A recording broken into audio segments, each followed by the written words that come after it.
Yeah.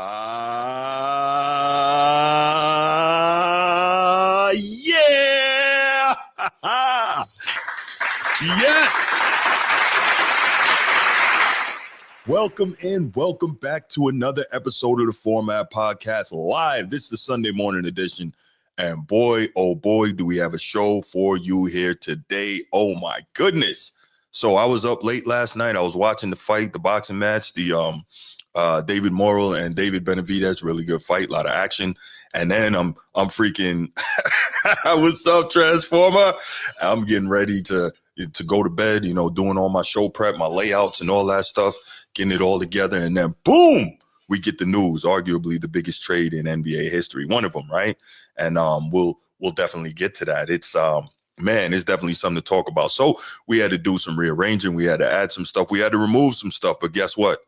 Your boy's here to drop it. Your boy's here to drop it. So guess what, though? Before we get into all of that, you know what time it is. If you're watching here on YouTube, make sure you go ahead, click that subscribe, that like, that notification bell. Make sure you're kept aware anytime we drop new content on the channel. If you want the audio-only version of the podcast, open up your audio podcast platform, hit the search bar, type in The Format Podcast, and we should come right up. If you enjoy the content as you listen, make sure you give us a like, a 5-star review, and drop a comment. All that stuff helps us rise in the algorithm, helps us find more sports fans, helps more sports fans find us, and write it down. Put it in your phones. Make a note of it. The Format Podcast is live Sunday mornings at 10 a.m. Eastern.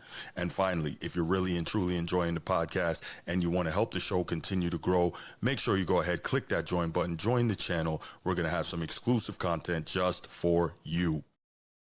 Yes, sir. Yes, sir. Laker Nation, man. I didn't get the story from you. I think we got it right about the same time because I was literally getting ready to crash and it came across my phone and then you text me like right after that, probably about half a second later, but it's all good. But I'll tell you what, man, y'all probably wondering why I'm so excited, why I'm so energized, why I'm so happy about all this. Why? Because I'm a Celtics fan. Y'all know that. Y'all know what it is. But just give us a couple minutes, all right? This is going to be the quick hit ever. I'm going to run through this because I got to do it just because it's on the rundown. So I'm going to do that. And then we're going to get right to the topic of the day. All right. So first quick hit. And it suddenly seems so much less important, but I still got to do it, right? So remember earlier last week, obviously we saw the whole Bronny James thing, and that was a huge topic in the sports media, him having a terrible game, and then all the different people in the sports media having a lot to say about it, and Stephen A. going on his sad diatribe about it. LeBron, as a father, I'm begging you, please stop this, right? All this foolishness, right? But you know what? Hold on. Before we even do that, I got a special call. I have to take this. And then we'll get back to the quick hits and then we'll go on. Let's get it. You calling the Format Podcast. Who's this? No. No. Yeah.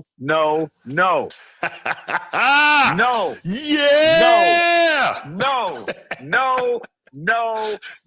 Let's get it. No. Bruce, I am not okay.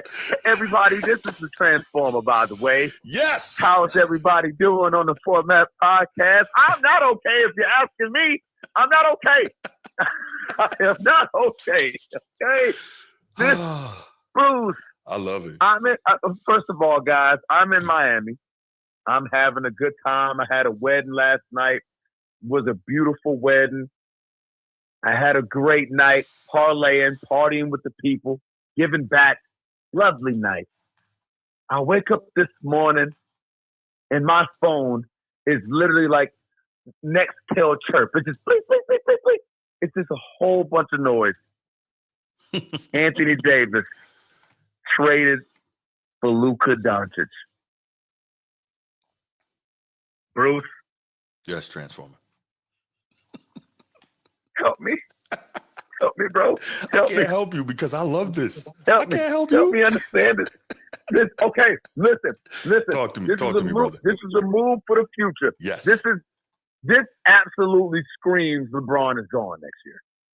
After next year, right? Absolutely screams LeBron. If not this year, I don't see how this year, but this screams LeBron is gone. Mm-hmm. This screams the end. The Lakers are smarter than Cleveland. and they're smarter than Pat Riley. Let me tell you that. They're smarter than them. Mm-hmm. They're very, very smart. When LeBron was in Cleveland, the first time, and the second time pretty much, there was nothing left when LeBron tore down house. I'm leaving, the house is gone. Mm-hmm. The house just goes up in flames. In Miami, he leaves Miami, LeBron goes, it goes up in flames. The Lakers are like, bro, you're 40. You're 40. The sun is about to set here soon, very, very soon. Mm-hmm. Let's get younger. AD is about to be 32 this March, coming up this year. Let's get younger with a perennial MVP, Luka Doncic. The only way it sucks right now, because it's basically LeBron James. It's basically LeBron number 2.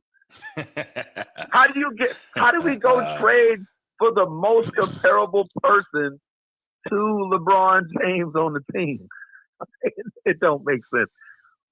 It don't make sense. We didn't get Gafford for him. I'm upset about that. Mm-hmm. Gafford wasn't a part of the trade. He should have been. Well, we got Max Kleber, I believe, one of the Morris twins. But the main meat and potatoes is Luka Doncic. It only makes sense for the future, Bruce. It don't make sense right now. I don't believe the Lakers are done. There could be a couple of more. There could be one more move. Mm-hmm. And you know what? They've been screaming about saying that they're moved. They're active in the market. They're hot on the market. But nobody saw this coming. Nobody saw this coming. Agreed. Nobody. This was a shell shocker. This was a shimmy sham. Woj has Woj bombs. Shams has shimmy sham. That is correct. This was the shimmy sham to launch his career. I'm pretty sure Woj probably texted him or called him like, "Yo, bro, that was big. I ain't gonna lie, that was big." Like, why would you do that after the Lakers just dominate New York? Right. Like, we're in New York City, we're dominating New York, and we trade Anthony Davis. Yeah. We trade Anthony Davis for Luka Doncic, man. I like it. Okay. Chat, I can't see the chat right now. You're probably talking to me live. Laker Nation, help. Sid Bubba, help. All right. Nino, where you at? Help. Young Disciple, where are you at? All right. Help me.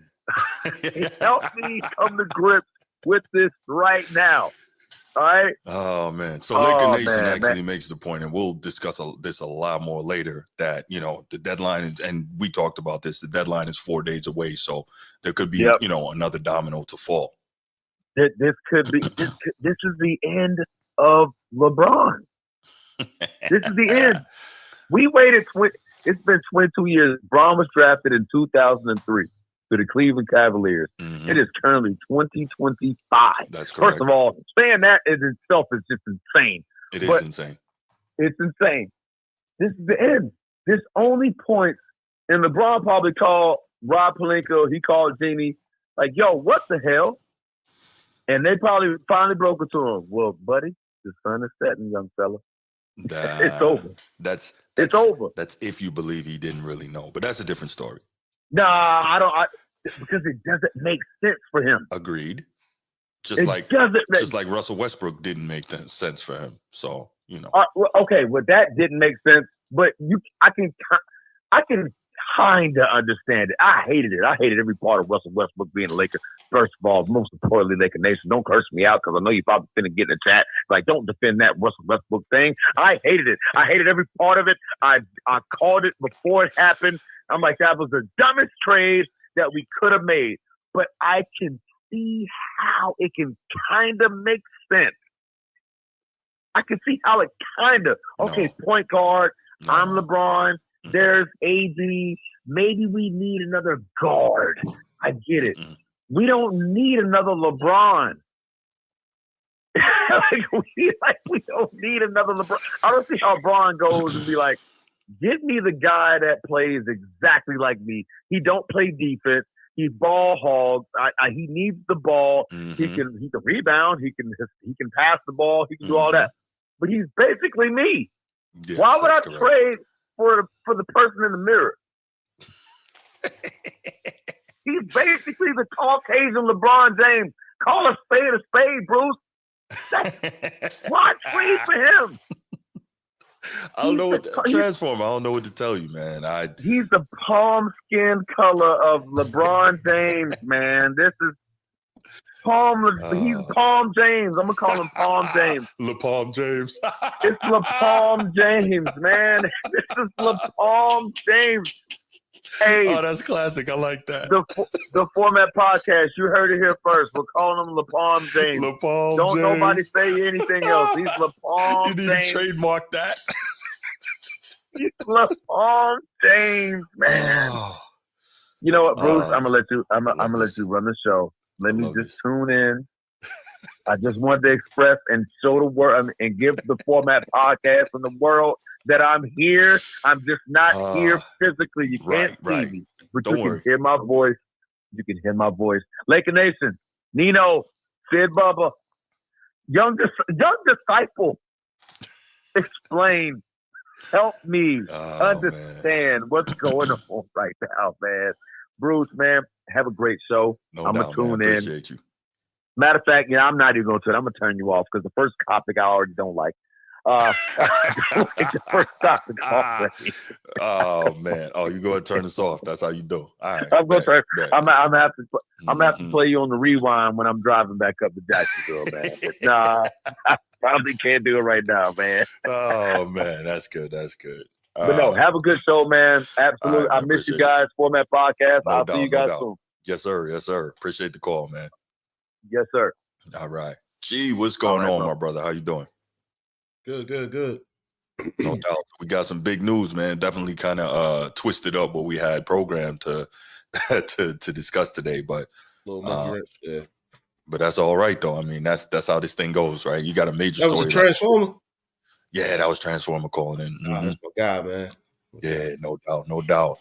So I was saying we're gonna do the quickest of quick hits ever, and then we're gonna really dig into this Luka Doncic, Anthony Davis trade topic. But so I wanted to just briefly talk about the whole thing of, last week there was the whole Bronny thing, and then Stephen A going on his long, LeBron, please, I'm begging you as a father, stop this, blah, blah, blah, right?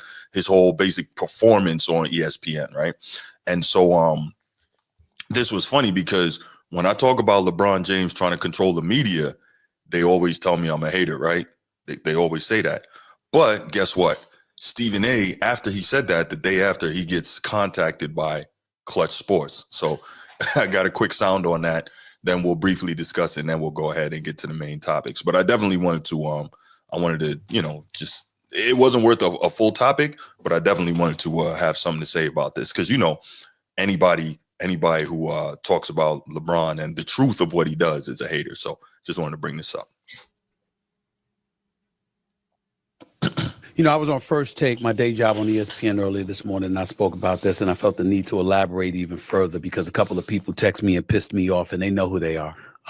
People close to LeBron James talking to me about questioning him as a father. Come on, y'all. I mean, it's gotten to a point where this LeBron sensitivity is just beyond the pale. You call him the second best player in the history of the game, you're insulting him because you said he's not the GOAT. You're saying that at age 40, we've never seen anybody do what he does, but pointing out at times how he may not have hustled back on defense in a key pivotal moment, and that's the problem. You give him all the praise in the world when he drops 40, but he has a bad night, and you say he had a bad night, and you're hating. It's ridiculous. But never before has it been more ridiculous than it is right now, because the reality is that we got to be real about what we're seeing when we talk about Bronny James.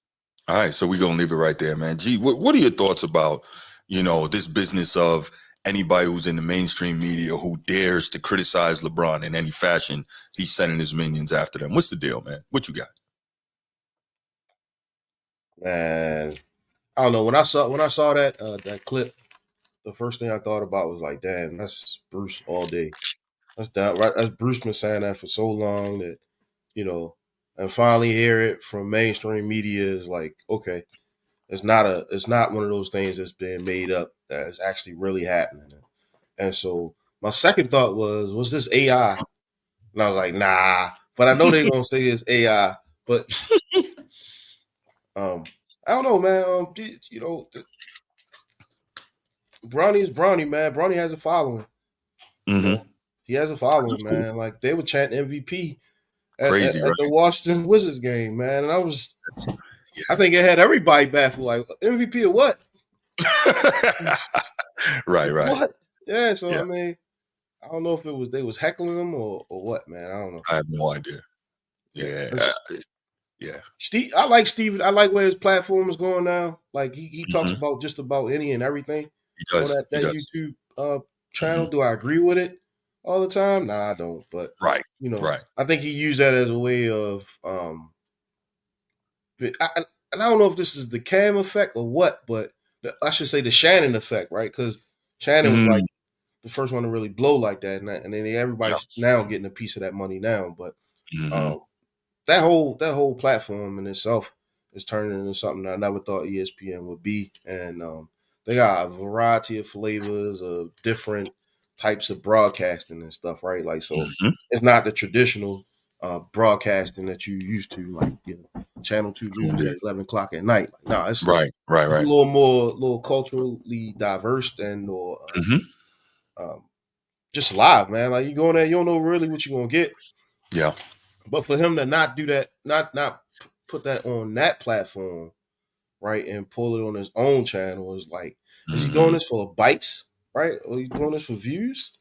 You know what I mean? I'm sure Like, that's part of it. It is a yeah, business. I'm but at sure the that's same part of it. time, I think that's where he handled his beef at on his YouTube channel. So Yeah, I think so too. Yeah. yeah, Because he say a little, he got a little more freedom to say certain things there that he's not going to say on ESPN. So I get that. I can't imagine if he had a Patreon, my man be saying whatever. he be wilding, man. Yeah, no doubt. But I feel you on that, G. And we'll move on from this real quick. It's just, it's so annoying because, to your point, for years I've been saying like, yo, this dude has tentacles in the media. Like, it's so obvious. But it's good to see, somebody with a real major heavy voice in the industry come out and say it. But it's not going to matter to some people, man, because when it comes to LeBron fans, it doesn't matter what the truth is. It doesn't matter. Like, this is going to sound hyperbolic, but I truly believe that a LeBron fan can come up and a LeBron could come up and slap a LeBron fan in the face, just slap him in the face for no reason. And the LeBron fan to say, can I have more? Like, that's how these people get down. You know what I'm saying? So it is what it is. But all right, that was the quick hit. And all right, let's get right to it, man. Let's get to so y'all know that I normally put the biggest topic at number 3 because it tries to, give people time to really get in. But I know that this was the topic that people were waiting to hear us discuss and give our thoughts on. Be patient, Transformer. Damn, you just called in and talked already. Be patient. But all right, let's get to it, y'all. Here we go. So, arguably the biggest trade in NBA history, right? So I was actually talking to Transformer a little while ago offline before the show started, and something really interesting occurred to me, right?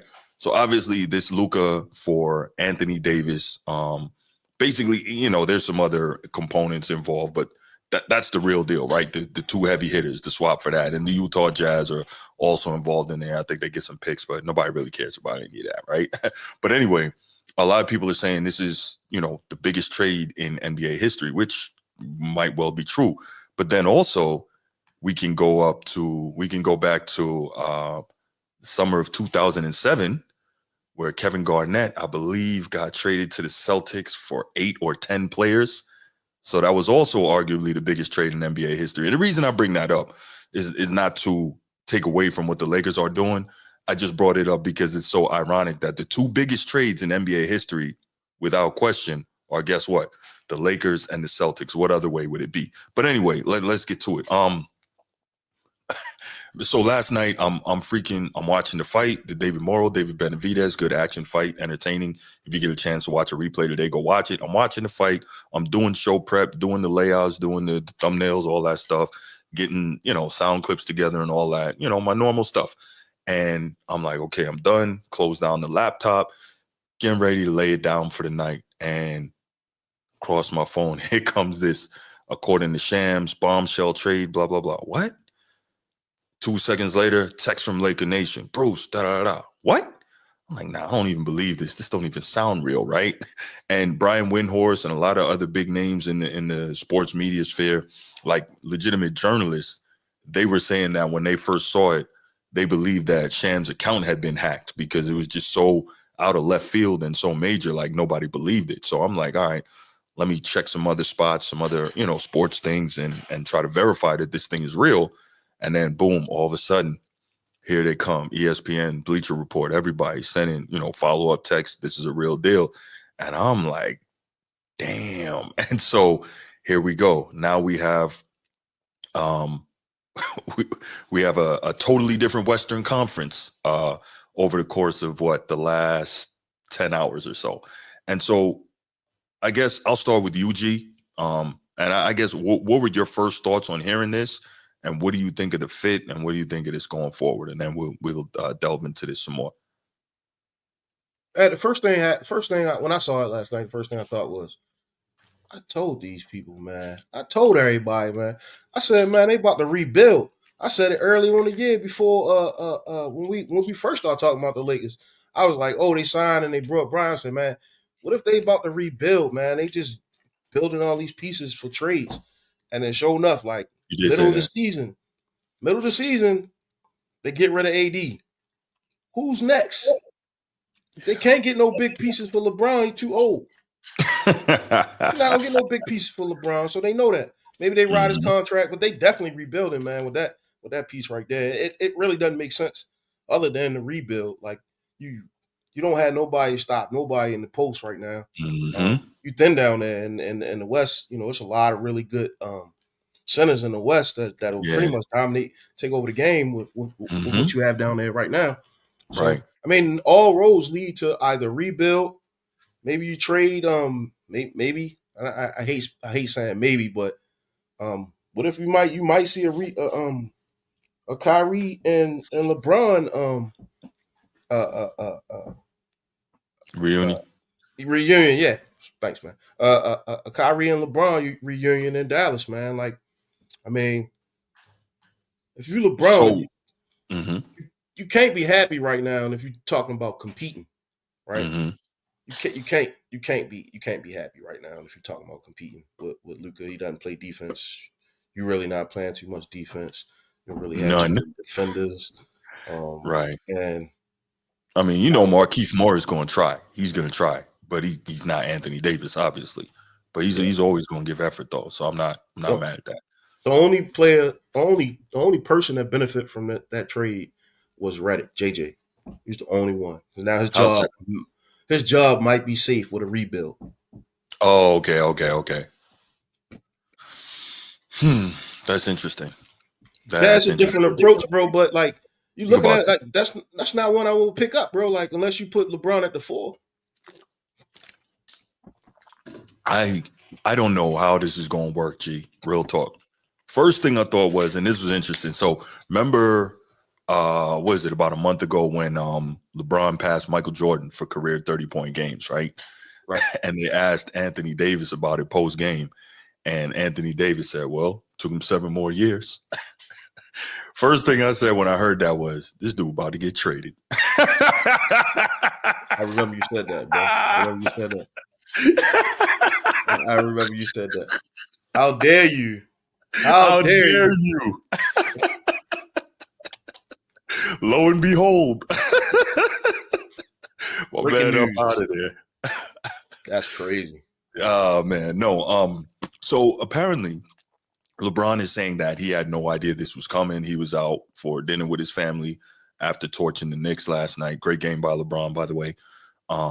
With 30-point triple-double. Still continues to have just huge games at this age. It's really like, damn. But anyway, yeah, he's saying he didn't know. I'm really on the fence with that. I can see him not knowing because maybe finally the Lakers front office is saying, man, we got to think about our future and not just LeBron. But on the flip side, like, where has LeBron ever been that somebody's going to make a move like this and not run it past him? It just doesn't seem like that's a real thing. So I don't even know where to go with that and how to look at it. But I mean, it's possible. It's possible. And then I'm thinking, okay, you bring in Luka. This has to be a move for the future because Luka and LeBron cannot play together. They just, like Transformer said, LeBron James, right? They're the same player, except, well, one's always hurt. But I mean, they play the same way. Always got to have the ball. Very ball centric. They'll rebound and pass, but they don't move the ball. They don't play off the ball. Like if you watch Luka, when he doesn't have the ball, he's a guy that'll just stand there. He'll just stand there. He doesn't move. He doesn't set screens. He doesn't do much of anything. And then, you got this whole business of the Mavs, it being reported that the Mavericks were very leery of giving Luka, what would have been a 5-year, $350 million Supermax extension come this summer with a guy who clearly doesn't put a priority on his conditioning and his strength and his nutrition and all that. They were saying that he averages he's 6'7", 6'8". He's normally in the low 240s. This year, he's in the high 260s. Like, he does not seem to care at all. So it's like, man, that would be just a terrible, terrible fit. And to Steve's point, you lose their defensive anchor with AD. Exactly. How is the offense going to work with Luka, Braun, and Reeves? All guys who play the same way, right? Luka's the younger, less athletic version of Braun. Braun is Braun, and Austin Reeves plays like them, but is considerably less talented than both of them. So, like, what are you going to do? What are you going to do? This is crazy. JJ Redick is a guy who purports to like teams that play defense or want his team to play defense. Well, you just lost your defensive anchor, to Steve's point, and now you have a team that has, even less defenders, and now you will have, whenever Luka and Braun are on the floor at the same time, and Austin Reeves, now you got, again, 3 ball-centric guys, none of whom play defense. Like, what the hell are you going to do? Clearly, this is for the future. So, man, I don't know. Mark with glasses, this is an interesting perspective. I suppose to some extent you're right. Credit to the Lakers for trying to do something instead of doing the same thing that hasn't been working. Yeah, but I mean, there wasn't something better you could do. But it was also reported that it was the Mavericks who reached out because they were trying to move Luka because they just obviously they didn't believe it. So there's that. Crazy. Say again, G? That's crazy. Right. Think about what a headache you have to be a guy who's been first team All-NBA 5 years in a row, multiple time All-Star. You selling tickets, you selling jersey, you're making a lot of money for the owners. You're playing well. You just helped carry your team, not carry, but you were the integral piece of your team going to the finals. You had one of the best backcourts in the league with Kyrie Irving, and they were so anxious to get rid of you that they made this trade. Like that's wild. That's wild. Yeah. Then you got to look at it from the Lakers side, and this is something I thought was interesting. Transformer and I briefly discussed this now. You have Anthony Davis, who's a Clutch client. He waived his trade kicker to get out of there. He waived that. So he does that, and he's gone. He ends up in Dallas, of course. And I talked about this a few days ago. De'Aaron Fox, a true point guard who probably could have been a better fit there. He didn't want to go there. He wanted to go to San Antonio. So it's like you have 2 guys who are Clutch clients who don't want to go play with LeBron. Is there some sort of indictment on LeBron here? Is it just that, okay, he's older now and we don't want to deal with it? I don't know, but we're seeing it. We're seeing it. I don't know. Mark with glasses, great point. Didn't think about that. Laker Luka jersey sales. Yeah, they're going to be through the roof. You're absolutely right. Laker Nation, hold up, man. We going to get to you. We're going to get to you, man. I hear you. But yeah, so I don't know, man. This whole thing is super wild right now. I guess the key is just in terms of clearly this is a move for the future, but do you think you can count on Luka to be your guy for the future, right? The Lakers have always loved splashy trades and splashy free agent acquisitions, right? This is what the Lakers do. But when the Lakers do that, historically, it's a guy that they can count on, right? It's the type of player that they know that they can count on for an extended amount of time. Like, do you know that you can count on Luka? Also, it's the type of player that they believe can contribute to winning, over the course of a long period of time in the future. And so the question is, again, do you believe that you can get that with Luka? Do you know that he'll remain there? do you know that he'll do what it takes to remain in a condition to contribute to winning? I don't know. I don't know, man. Where are you with all this, G? This is crazy. Luka, man, they rebuilding, bro. Like, so when you start rebuilding, you pick up the best player. Of course, he's not gonna never ever play defense for him. But if you pair him with like the Jimmy buckets, maybe just maybe you can salvage your season. But I don't know, man. Like, I don't know if I mean, I'm just hypothetically speaking here, like if that would be a good fit for the Lakers. They pick up Jimmy buckets, and I don't know where they're gonna find a big at. That's still a hole. Yeah, I don't know, man. I just feel like I think they Washington. Valanciunas. Yeah. Okay. Yeah. He don't need touches. He gonna rebound. He gonna defend. Yeah. He gonna do something. Yeah. I guess they out there, man. I guess what better time now? You know, everybody making that push before the playoffs. Yeah. I just don't think you can. That's going to be an instant W in the West. I just that chemistry has to be there, man. And right. I don't know. Well, we'll find out. Henny, I like this guy, Henny. Henny, are you new? Make sure you hit that like and subscribe.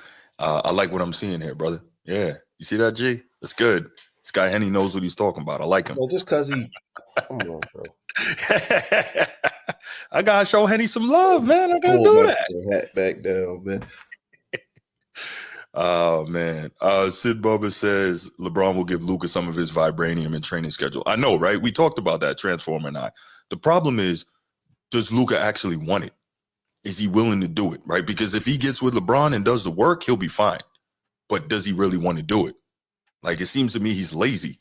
And we have, what is it, 7-8 years in the league now of proof of concept here? So I don't know. He has to want that, right? Maybe Dallas looked at his playoff stats on defense and was like, there's no way we're gonna win anything with this guy not playing defense like this. But I don't know, man. It could be a lot of things, man. We seen people get moved for, you know, stuff that come out later on afterwards, like they, you know, misconduct on misconduct and such. But a move like this, man, it just make you look at every different angle. Look at it from every angle, you know. And so I don't know, man. If I'm a Lakers fan, I'm definitely like bracing myself because this could either go really good or could go really bad, man.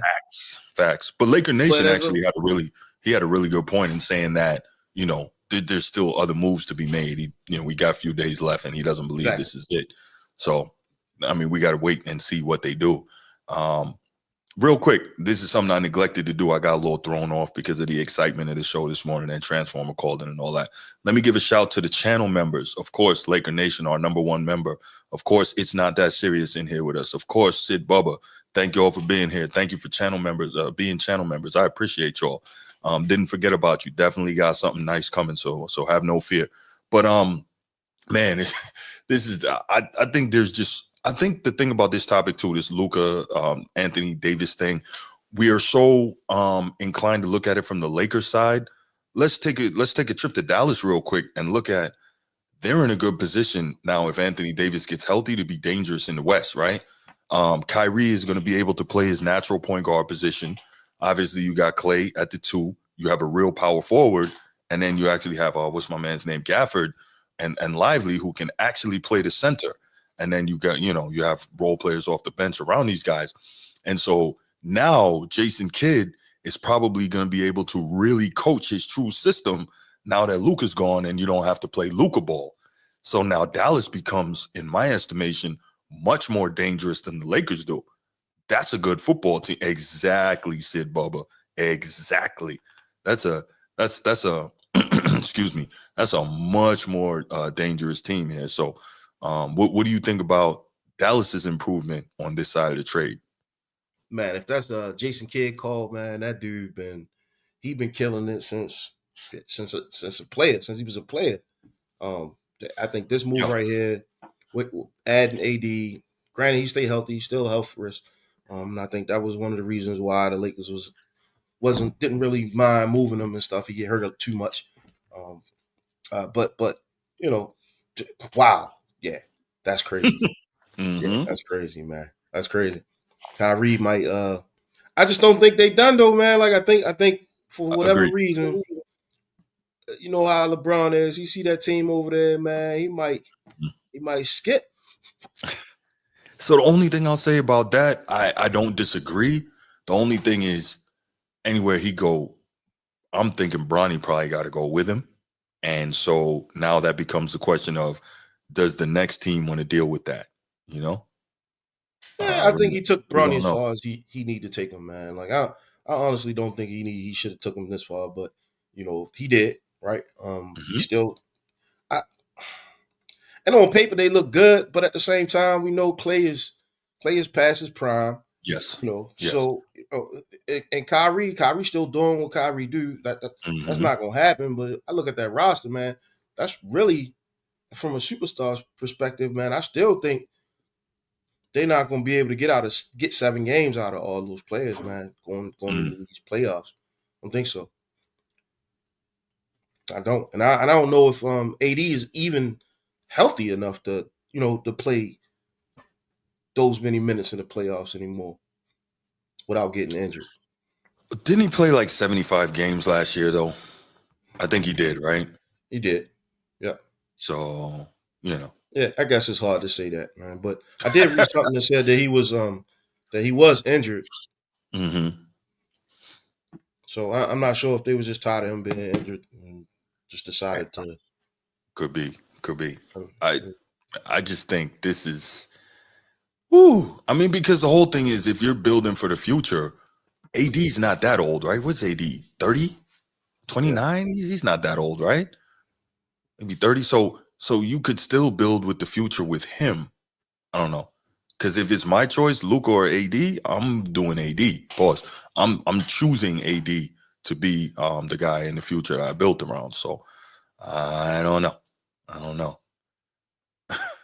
I have no idea. He had a abdominal strain. Yeah.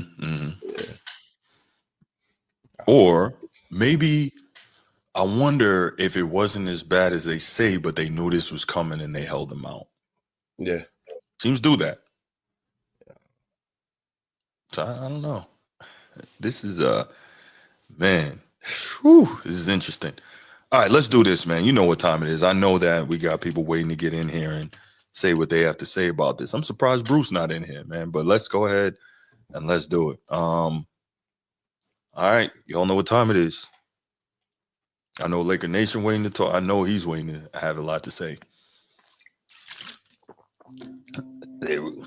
Oh, there go Transformer. All right. Transformer was good. I'm still. First of all, you know that's rude to me. What it is, stupid dummy. Gee, you frozen? I think he frozen over there. Go ahead. Is he frozen? Yeah, he look frozen. Okay, well, he's not moving. First and most importantly, what it is, stupid. What it do, dummy. I'm choosing. I'm choosing this morning to not be okay. I'm oh yeah, that's my alarm to get out this hotel.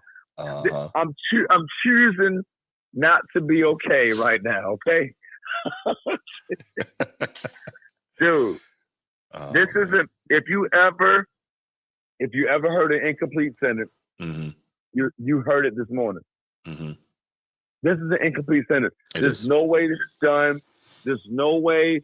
This is a huge comma for whatever LeBron James and LeBron James are going to do. Like this isn't done. This isn't done. Now my concern is, who do we trade? Is it Austin Reeves? It's got to be Austin Reeves. I think so. Austin Reeves, because the way this works, right? Luka Doncic is a ball dominant player. We already know that. Yeah. LeBron James is a ball dominant player. We know that. That's a fact. Austin Reeves serves no purpose to us now. He serves no purpose. That's what I was saying. What's our biggest problem is going to be the interior. We got Max Kleber, we got Jackson Hayes, but his career may be iffy based on the allegations that happened in the summer, 2 years ago actually, that happened about 2 years ago, before he became a Laker. So there's no true certainty in the interior. There's no true certainty in the interior. This, oh my God, bro, I can't even think of my words. This screams incomplete. This definitely screams incomplete. Right now, the focus shouldn't be Luka Doncic. We can move past that. It's a certainty. Shimmy Sham, he did his thing. He already announced it. Shimmy Sham is there's another trade he's waiting on. There's another trade that he's holding in his pocket before he announces that has to happen. If not, we are witnessing the end game. If you guys know Marvel in the chat, you guys seen the Avengers, this is the end game for LeBron James. This is the end game. This is it. This is literally it. Laker Nation, I know you've been screaming for it. Sid Bubba, I know you've been screaming for it. Y'all been waiting to get that man up out of here. LeBron is gone. It's not going to be via trade. I don't see it happening via trade. Let me make that very, very clear. I don't see it happening via trade. I see it happening via this off season. LeBron James is not a Laker next year. He's not. It don't make sense. It don't make sense. Luka can do what he do without LeBron James. Oh my God. Okay. Everybody calm down. Or is it just me? I just need to calm down. Yes, it's me. I need to calm down. I need to calm down, man. What does this do for Dallas?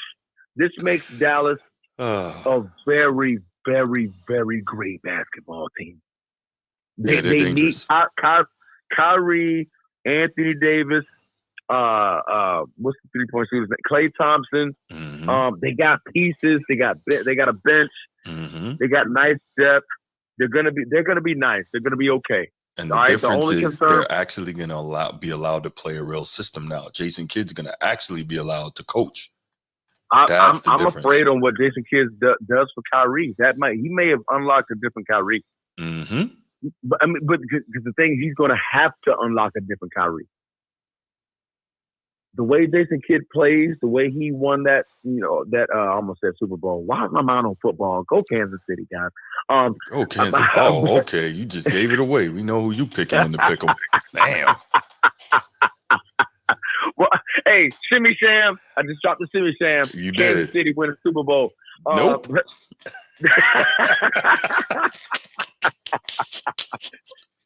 Dude, this only makes sense for Jason Kidd with what they got going on in Dallas. I do see them being a very, very great basketball team.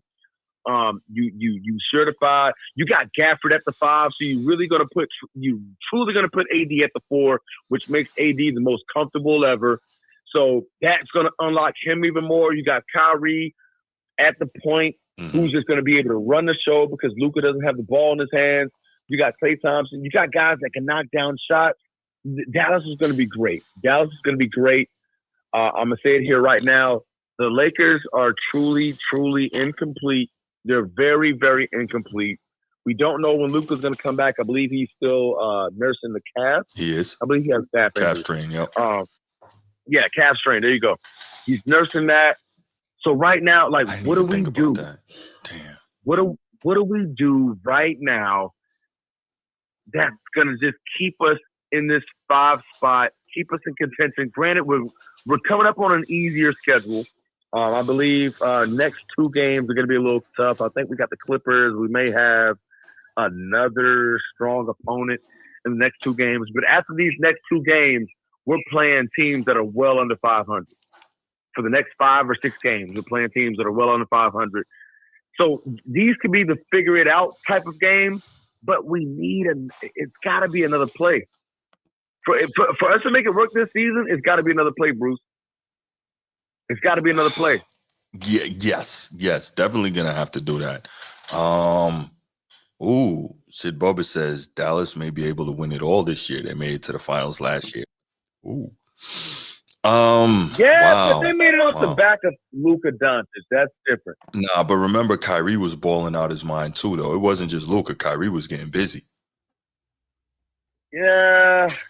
Okay, in the West, who could he go up against? Who can Dallas go up against that's gonna give him problems? I'm just Denver. no, because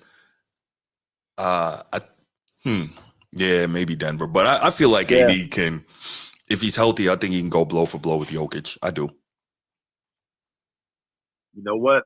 He doesn't have to go blow for blow. Gafford's there. That's true. That's true. He doesn't have to play the 5 anymore. So now you got the mismatch because Aaron Gordon is good, but he can't deal with AD. Oh, no. Aaron Gordon's not guarding AD. Aaron Gordon had to guard LeBron. He was guarding LeBron last year. So there's no matchup on Denver for AD then because it can't be Porter Jr. There's no matchup there. Yikes. Yeah, that's a yikes moment. Yeah. Who else? OKC. They're really good. They're really good. But their bigs are hurt. Houston is really good too. Houston's young, scrappy. I don't see them making a big playoff push. They're extremely well coached, though. I think that's the difference, man. Udoka is for real. He is for real. Boy, don't you miss him? I do, but that's okay. We got a chip with Missoula. It's all good. Let's keep moving on. Don't you miss him? They did him dirty, and now that's over. Do you miss him? I do. Do you miss him? I do. Do You miss him? I do. It's okay. I just want to hear you say that. You have to respond to the question that is being asked on the podcast, sir. All right? Do you miss him? I do. All right? Just like you asked, do you love him? I knew you were going there. I knew what you were doing. You think I didn't know what you were doing? I knew. Do you love him? Okay. LOVE. Do you love him? Okay. All right? No. Flag on the plate. What's RG? Udoka Flag on the plate. over in Houston. It's unprecedented.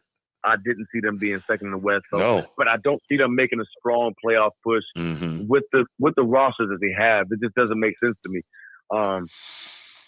OKC, they need their bigs.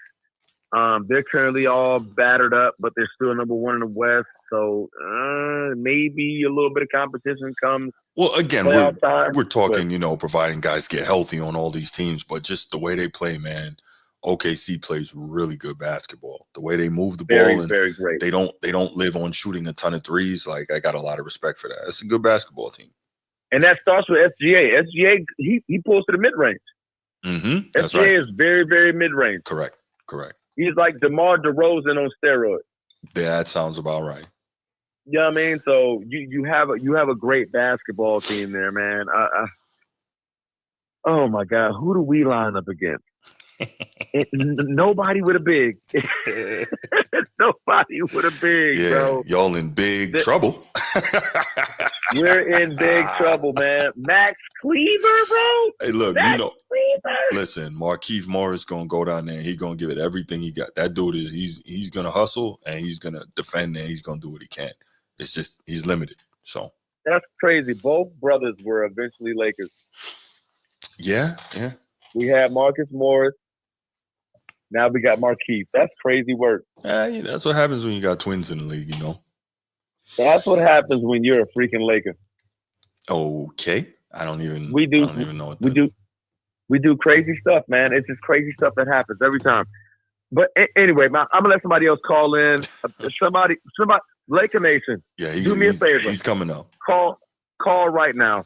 Yeah, he's about to. He's about to? Yeah, all right, I'm gonna give you 20 seconds, Laker Nation. Call in. Bruce, have a great show. Yeah. Gee, what it is, stupid? Is he still frozen? Nah, what's going on, dummy? What's going on, dummy? Ain't too much. I'm choosing. Hey, bro, I'm choosing, bro. It's hard, bro. Yeah. You choosing. I'm choosing, bro. I'm choosing. Man. I'm choosing Baltimore, man. Lamar Jackson, bro. We need him in LA, bro. We need him in LA, bro. He probably cool. Yeah, did you quick side note? Did you hear about? I think when he was at Louisville, what's my man Donovan Mitchell was still there, and Donovan Mitchell I think told the story. He said Lamar came in the gym and they all in there dunking and whatnot. And Lamar just start like just going off like banging and what. I'm like, damn, okay, yeah. Look, Am I you can see shocked to Lamar is know a that? super freaking athlete, huh? Yeah, I'm about to say I'm not shocked to hear Not that. at Honestly. all. Not at all. Right. So The man runs a 4.3 in Right. football cleats. correct. So you know what I mean. So Mhm. that's not shocking to me at all, man. That's a fact. But hey, Laker Nation, call in, bro. Hey, love you guys. I'm gonna keep tuning into the show. No doubt, I'm man. still not okay, so don't nobody ask me. You'll be all right. Let me figure this out, man. I'm gonna have a 5-hour drive back to Jacksonville here in about the next 2 hours. So I got a lot of time to think about it, bro. But y'all have a good show, man. Hey, you talk to the No doubt, you talk to the chaplain yet? Hey, what's funny? I do have his number in my phone. Yeah, you might need to Got call his him. number, man. Hey, man, y'all be easy, bro, man. I No appreciate doubt, it. man. All right, stupid. All right, man. All right, bro. All right, bro. Laker Nation, you up, man. Let's get it. Man, this is woo. What a story. What a story. This is crazy. Yeah. Wow. Man, I don't know. I No. don't know where you go from here, man. You know, I really don't, man. It's one thing if you like the second best player on the team, Right. but go ahead and get that, man. All right. Laker Nation. And there's a disclaimer. This ain't about to be no 5-minute call. Go ahead, man. Do your thing, man. Man, Transformer, man. Breathe. No, breathe. It's gonna be okay, bro. Bro. It's gonna be okay, Transformer, man. Just breathe, dog. Everything is gonna be good. Everything gonna be good, man. Just relax. It sucks right now, but just breathe, dog. Come on now, bro. We talking about the Lakers here. They always do crazy shit like this every decade. But Bruce, Go. me and you right now, bro. How you gonna switch up on me like that, bro? What you mean switch up on you, man? What you got? How you gonna switch up on me like that? What you talking One about? minute you making tribute videos, and next minute the trade goes down. You like, oh fuck the Lakers, man. That's what I'm talking about. Listen, I have, as you know, I have great respect for that organization. That don't mean I want good things for y'all all the time. I don't want that. Listen, after LeBron's gone, y'all can get good again. That's fine with me. Hey, bro, like, man, who's gonna let me sleep last night, man? Yeah, I had to put the phone down, man. Man, phone going off the hook. I'm like, don't y'all know it's fucking 3 o'clock in the morning out here? Right. Man, what the fuck are we doing, bro? Mm-hmm. Like, come on, yeah. So I'm over here. So I flip on Ticket TV last night because these people won't let me go to sleep. Right. And my man made some interesting points, though, that I want to share with y'all. Absolutely. He made a point that had me turn, had me do a whole 180 on the whole trade thing. Okay. It was like, if the reports are true that LeBron didn't know about this trade, that means the Lakers are setting the foundation to let him know without telling him that your time is up in here. You're not running our franchise anymore. Yeah, I thought about that as well. We gave you your shot. Mm-hmm. We gave you 6 years. Mm-hmm. And we did everything you asked us to do. Right. We traded away our assets, and you haven't forgiven us anything in return besides that. Mm-hmm. We even drafted your son for you. Facts. That's and right. you still not satisfied, and you still not giving us results. Man, we're the Lakers. We don't have to answer to you. We did that as a courtesy. Yeah. Now we're taking our franchise back. And so they didn't tell they purposely, come on, bro. They purposely didn't tell nobody that they were doing this. On purpose, on purpose. This chess right here, Bruce, not checkers. It definitely would be a giant middle finger to LeBron if he really didn't know about it. That would be something. I have a hard time believing it, but if he didn't, that's a wow. And that's making a statement. It's too many reports coming out, too many insiders speaking out for it to be a coincidence. Mm-hmm. Like, and he over here going off on people on social media, on Twitter and everything, denying the fact that he orchestrated this trade to get AD out. So normally he'll just say one or two things and be like, I don't have nothing to do. But he ain't never cussed people out like that over a trade. Oh, did he? I didn't see that. Man, yeah. I don't know. I don't have Twitter, so. Okay, I'm gonna check it out. But it's on Twitter. He over here cussing about reporters and shit, talking about he ain't calling them liars. Or ain't had nothing to do with it. He ain't never taken it to this extreme before. He normally just make one statement, like, I had nothing to do with this. I'm not the GM. I just hoop, and then go on about his business. He'll be cussing out reporters and stuff. So, it might be. Oh, yeah, I see it. That's right. Damn. Wow. And also, there's a report here that the Maverick approached Rob Pelinka about it because they were getting frustrated with their star. So they were like, there's only 3 teams in the NBA right now that's desperate for a star. That was the Mavericks, the Lakers, and the Warriors. Mm-hmm. They damn sure wasn't trading Luka to the Warriors. The Warriors are like, So what's the other run? The Lakers. And that had to be a interesting conversation for it to happen that quickly. I don't know what was said. I would love to be a fly on the wall during that conversation. Absolutely.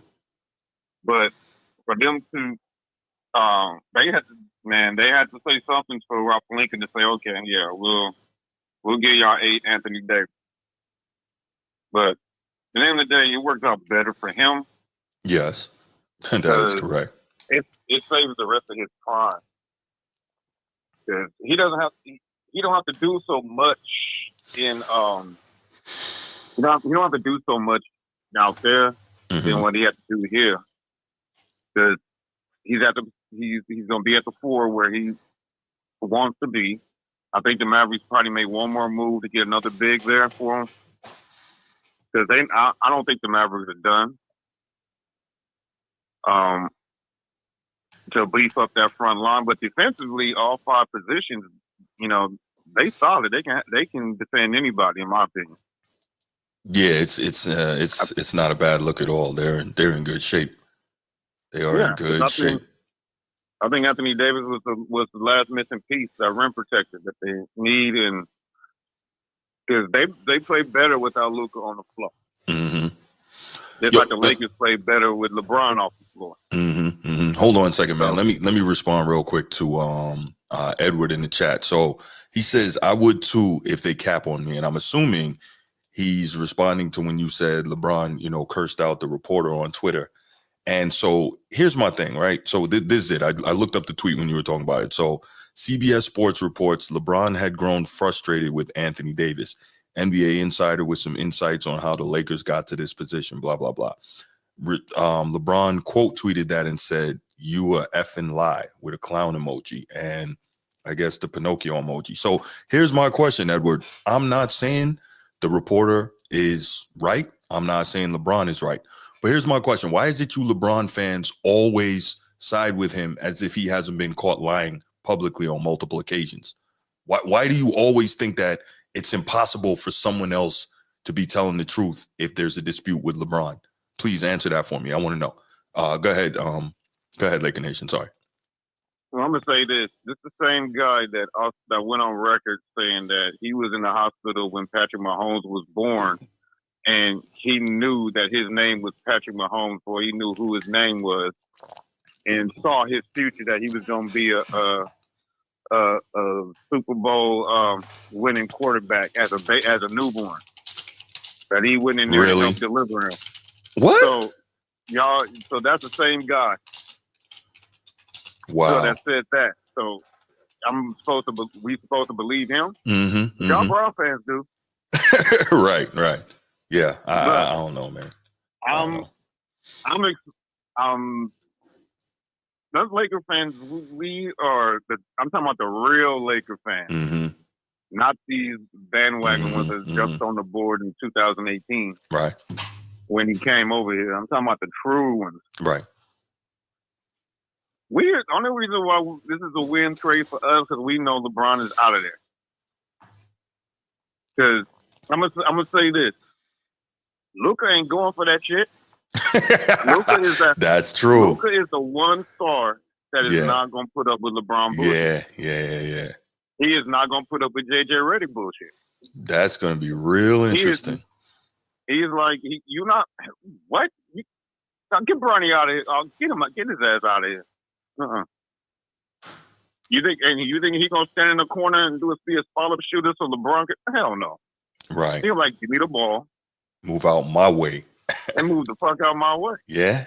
This is gonna be super interesting. I like this from Henny Hardaway. I like this a lot. This is a power move by Pelinka, and it may well be just finally an opportunity to take back the power and say, look, to your point, Laker Nation, we've given you and Clutch everything y'all wanted for years, and it hasn't yielded enough of return on investment for us. Now this is us now. So this is interesting. The only thing you gave us was that bubble championship that half the NBA community don't respect. Hey, no, he gave you guys the in-season tournament championship. And man. Bruce, I was gonna say that. I know you Celtic fan. You can't wait to rub it in. You can't wait to rub it in. But yeah, he gave us that stupid in-season tournament too. But But yeah, Transformer is gonna be okay, bro. We gonna be fine. we make moves. We gonna make another move. Mm-hmm. Yeah, this is why I agree with Transformer that Bron's not gonna get traded. He's gonna wait till he's like a spoiled child. Mm-hmm. Agreed. If he's truly pissed off about this trade, he's not gonna waive his no trade clause just out of spite. He doesn't have a no trade. No, they could trade him. No, he doesn't.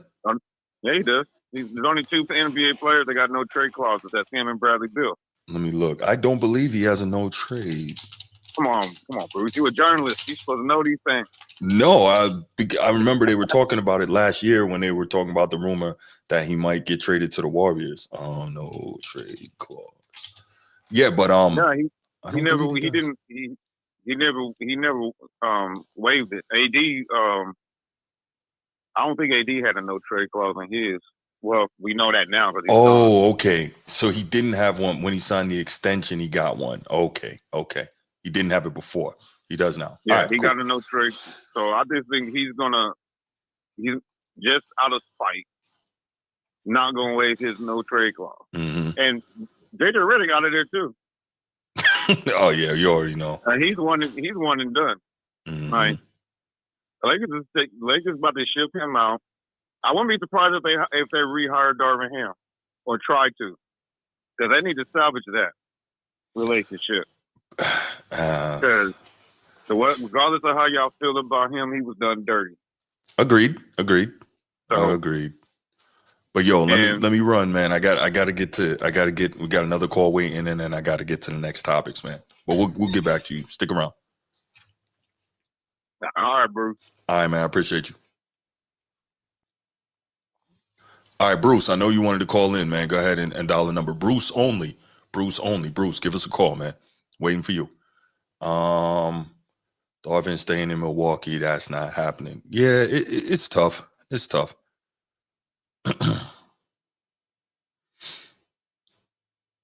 If JJ get them to the Western Conference, I guess that means Western Conference Finals. Will he still be a one and done with the Lakers? I don't think it's not fair to fire somebody after that, but we'll see. All right, here go Bruce. Let's take this. Bruce, what up? What's good, brother? Chilling. How you feeling this morning, man? I'm feeling great, man. I'm feeling fantastic. Where you, man? You been going at it all goddamn week, but every goddamn thing. It's what we do, man. It's all good. Hey, shout out to James last night. Triple dub, New York, big stage. I gave him his props for that. Go James. Okay, I'm not New doing York. that, but go ahead though. And truthfully, it was a great move because look, it was time for change, man. It was either Braun or AD. We haven't been winning, and look, what's been going on with us? Like for the past 5 years, we haven't been winning. We needed to make some type of splash. I think it was a great move personally for now and the future. And the truth, we listen. We don't need AD. We were 6-1 without him. I mean, the past 7 games. So the games are going more fluent. Truthfully, like what you said has a validity. Braun playing with a big, it kind of clogs up the lane like you used to. Remember you said you used to tell me that? Mm-hmm. He'd rather had a ball in his hand and kick to the shooters on the wing. Yeah. And what showed last night was with great efficiency. What's his name? Gabe Vincent. If he gets hot, you know how the year you had Miami that year. I was about to say, yeah, he cooked my Celtics in the playoffs. Absolutely, I remember. And Austin balling. I don't think this in all BR is gonna be. It got to be another move coming out of pipe. Yeah, that's what Laker Nation is saying, and you guys are probably right on that. This is a great move. It was time for change, yo. We haven't been to we haven't been able to beat nobody since 2020. You had to make a change. It's been 5 years, bro. Like, come on now, listen. Look at the bright side. Luka's 25, AD's 31. On the bright side, hopefully, I'm sure. You know, Luka, he say LeBron is fairy. He look up to LeBron. Hopefully, Luka don't be stubborn enough to let LeBron take him under his wing for us. Let's look at it like that. Let's look at it like it's more of like a apprentice thing. Because I think this LeBron last year. He gone. This was the move for the future. They had to make the move. The LeBron time is coming. Even though it didn't look like it last night. It was shot. It was crazy. He was going back and forth. You sent me there. I couldn't believe it, man. But shocked me too, man. You truly believe that LeBron going down though, bro? Stop this. It hurt. It hurt. That's why I shocked the world. We ain't hear no whispers. The world ain't hear no whispers. There was some whispers going on behind the scenes. Trust me. Plus AD, what they call him, street clothes. He stay hurt. Even though Luka was saying, but not as much as AD. AD, every time he gets nicked too much, man. Like it is too much. Is not the time thing. You know. But this is for the future for the next 8 years. The LeBron time is winding down. I think it was smart. Who would you rather have, Luka or AD, leading your team to the future with age and injuries? Well, they both get nicked a lot. Luka's 25. AD, I think, is 30. Yeah, that's why it's more. It was a smart move to move, bro. We got to move forward. We got to move forward with the future. And who the fuck will get mad at me getting a 25-year-old megastar in LA? It's a business move. Yeah, that. How the hell this is a bad? This is not a bad trade. It's all good for the Lakers if you look at it as far as business, youth, and I think LeBron really going to help Luka. I think that is the power move right here. I don't care if nobody. So LeBron had heard whispers that this happened, as they say he didn't know and all this stuff. And I think it's a great move for the future. Like I said, AD is 31, injured, often injured, street clothes, age 31. With a Luka who's 45, who basically all he needs to get his diet together. And I think LeBron can influence him to do that. I don't know if LeBron can influence him to do that. We'll find out, though. If he can, It's going to be a problem, but I don't know if he can. And for people to say Dallas is going to be better, like, I mean, who says that? But I like how the Lakers looked last night. They looked energetic, young. They was running. They was spreading the ball around. It was clogged up. There was a lot of movement going on. So, hey, let's just wait and see what happens. Maybe it'll work out. But you know, Luka's ball dominant. So he is, and I think that's the big problem for me. So Okay, AD's 31. He's about to be 32. Yeah. Plus, he got touch James, so that come down to big games. He show out. He's numerous times he's been on the big stage and show out. So it's clutch moments, Luka. So he's still hurt as well. So we'll see. I think it's a great move. Everybody up and roll like, oh, this is a horrible move. No, it's not. It's youth, future, business for the Lakers. That's what it's about, and that's all. I'm out. No doubt, man. I appreciate the call. But real quick before you go, I'll just say I totally get your point. Is youth, business, the future, all that. But to me, the Lakers have always been about making the splash. They've always been about the attention and all that. But they've also been about winning, right? And it seems to me like Genie Bus is about making the splash, but the winning is not coming with it. You know what I'm saying? So that's the problem for me. But we'll find out. I could be wrong. So, but also, though, let me fuck it off. They fifth in the West. They playing well. They're sneaky good. I think they're going to drop down from that, though. I do. They 6-1 without AD. Yeah. I think they're going to drop down from that when they try to figure out how to play with LeBron and Luka at the same time, or how LeBron and Luka can work together on the floor at the same time. And then you're going to have an issue where, okay, in the West, it's real easy to drop from fifth to out of position. You know what I'm saying? Yep. Little slip up. Yeah, true. Yeah. Brother. Yeah. All right, bro. But let me go ahead and take this, brother. I hit you back. All right, bet. Format Podcast. Who's this? What's going on, bro? This is Khalif. Yo, what up, Ka? What's going on, man? What's good? I want to call in for y'all change the topics. Appreciate what you got, bro. Talk about Luka. Yeah, what you got? In terms of like what am I getting in debt with? Yeah, I mean, go ahead and give your thoughts. Oh, am I looking at a live show right now? Yeah, you live right now. You on the show? Yeah. Oh, I guess my feed is late. Yeah, it's like a little maybe 5-second lag, but go ahead though. Yeah, so the last two callers hit the nail on the head. I feel like it was done behind the scenes. I feel like LeBron was totally blindsided. Mm-hmm.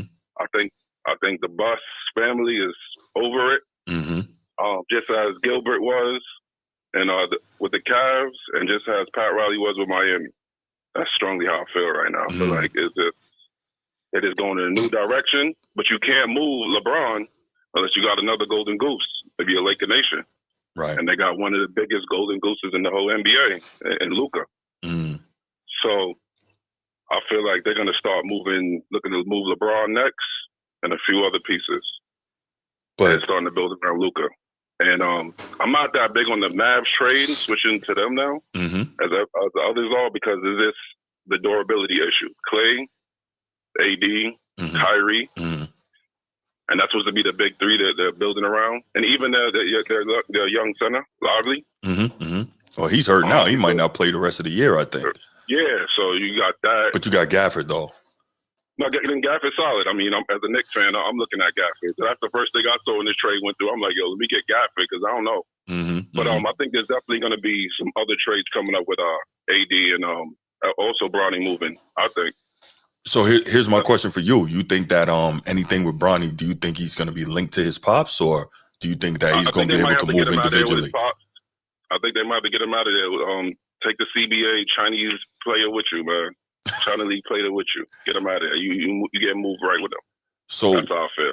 All right. So, but what team do you think is going to be willing to take on all of that to deal with the LeBron and the Bronny and the knowing LeBron and how he talks about the GOAT argument, which team would cement him as the GOAT right now? There's no, and that's close to a chip. Think about that one. What you think about them last night? I was about to say, you think about the Knicks. They just played them last night. but yo, Ka, you know, and I've said for years, bro, that there's no way I believe that LeBron has the mental fortitude to play in New York. I don't think he has it. He doesn't, but since this trade kind of blindsided him, and now he kind of, due to his ego, he got to kind of perk back up. He's like, I got to show everybody now what can get my gears grinding, what can get me going. If I bring that chip to New York, how can the haters hate me now? Although, as you know, we're right on the cusp. We're right on the cusp. So all he's doing is doing the tip-in if he were to win. But that's not how the world's going to view it. Right. The world's going to totally forget about that Brunson's probably going to take the big shots like Kyrie did. Facts. That Cat's going to take some of the pressure off of him. Definitely. But I'm thinking maybe OG and Mitch and some picks, 1 or 2 picks, first round picks should get it done. All right. So check this though. You're a native New Yorker. You're a lifetime Knicks fan. Cool. And a LeBron hater. I was about to. Do you want LeBron there to wreck your organization? Because you know that's what he does. Do you think it's worth it? It's been since 1973. I'm good for a ring. For that ring, I will, because you already know we're going to start getting calls we never got before. That's true. All types of things are going to start bending in our favor. So I'll take him for 1 or 2 years. I'll even take his son that's going to Arizona next year. You want us to take his son too? We'll take him too. We'll take all of them. Yo, that's desperation talking, Kyle. That is desperation talking, bro. I am desperate. As a Knicks fan, I'll take it. Honestly speaking, we also starving. We got Bridges there, so the Bridges could actually take up the other wing defender if we do move OG. Because, I think we kind of paid too much for OG. You did. So, you did. And I thought so. Go down last night. And I was like, here we go again. So if we could move OG and maybe Mitch, and those are 2 people that fit perfectly around Luka. Two defensive, one's a wing, one's a center. True. And you give them 2 first-round picks so they continue to build and create assets for the Lakers. I think that's a good look. Also, if he wanted to stay in LA, that could be another situation brewing. I don't think the Lakers would trade with the Clippers, but that could be another destination. Will he go back home to the Cavs? That's what like I said, this guy loves to be a front runner. Right. I was talking to my other cousin this morning, and he said the same thing, that it needs to go full circle, and they just need to end out his career by sending him back to Cleveland and let him finish it out there. So that's another option. And hopefully this is a wake-up call for Luka, too, man. I'm going to end the conversation like this because he's just a great talent, a great player. I'm a big fan. And hopefully this is the wake-up call he needs because I'm pretty sure this blindsided him as well. I'm pretty sure he's like, I'm about to sign that super max. I'm going to be here for a while and boom. Hey, but look. I'm a great show, guys. Keep it up. I appreciate it, Kyle.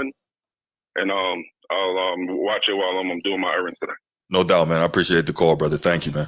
All right. Speak to y'all later. All right, later. Yo, Kyle's starving out here. I knew he was thirsty for the chip. I didn't know it was that bad. I ain't never heard a LeBron hater say, hey, come on over here. I was like, oh, wow. My goodness. Yeah. D Frequency saw you on Man Down Sports last night. What up? Yeah, man. Yeah. Yeah, that was crazy. But yes, as a Celtics fan, I do love this. But yo, quick side note, y'all. If y'all here and you're in the chat, and I appreciate all this interaction, please let's go ahead and make sure you hit that like and subscribe button, man. We need that. All right.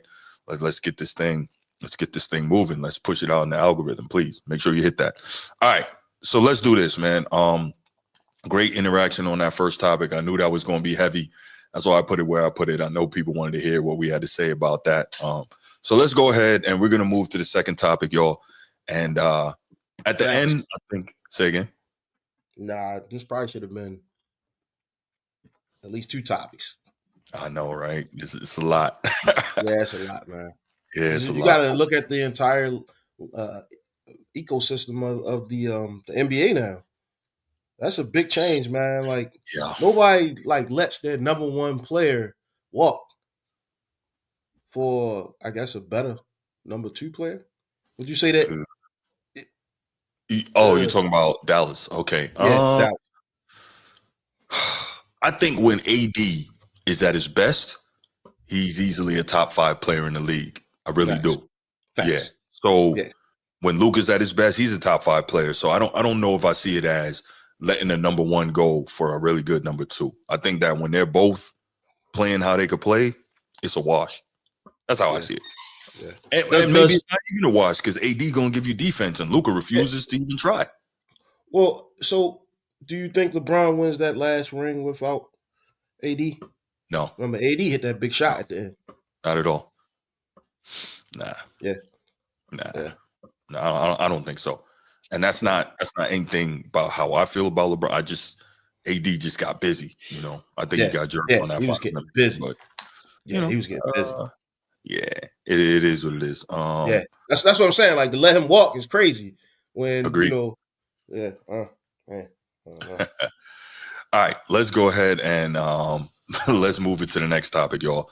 This one probably shouldn't be too long, but this one was interesting, right? So staying on the topic of the NBA, you know that there's a lot going on in the NBA. We've talked about it ad nauseum, whether it's the lack of defense or whether it's the offensive play style. All these teams shooting 1 million threes a game. Everybody playing copycat, want to play the same way. Everything is just high screen and roll, drive and kick, look for the three, right? We've talked about that. We've talked about how the TV ratings are just, in bad shape and in some instances like plummeting, right?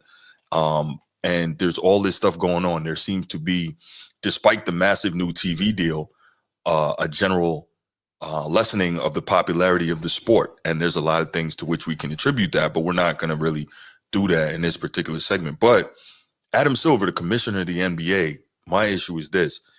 He seems to want to put a Band-Aid on things. He wants to keep trying different things to try and fix it instead of really getting back to what can truly fix this, and that is restoring competition.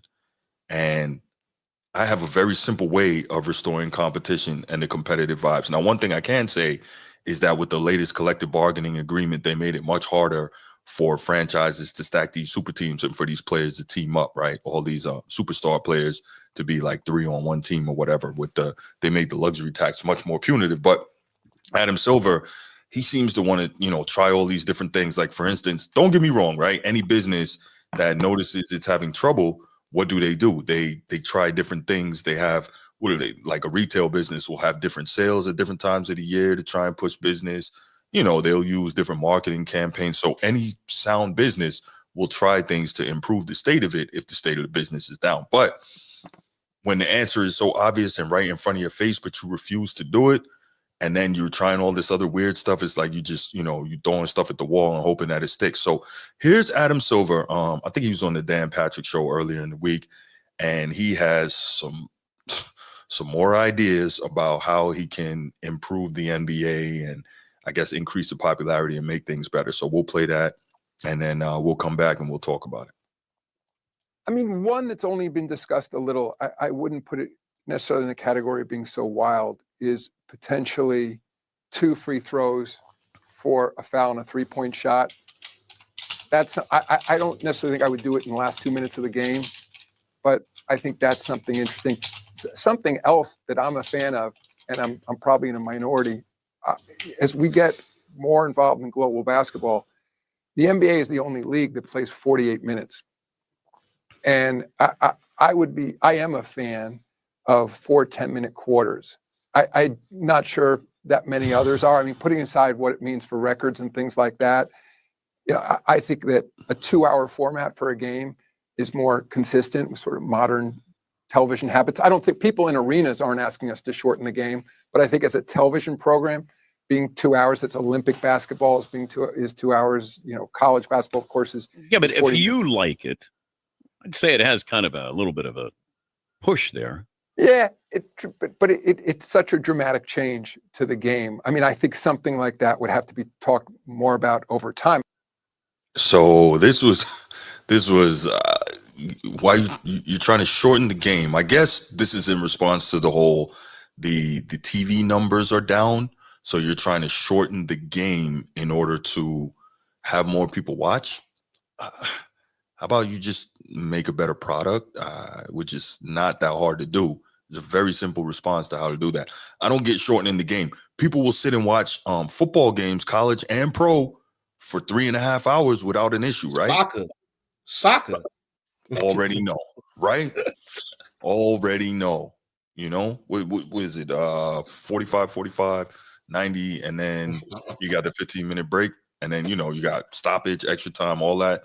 So, and it's funny that you bring up soccer, right? So you see Adam Silver is trying to hide behind the rest of the world all plays 40 minutes, blah, blah, blah. And I'm like, listen, imagine the English Premier League or La Liga freaking saying, you know what? Let's go with the American rules on soccer. Let's change it to be like them. What?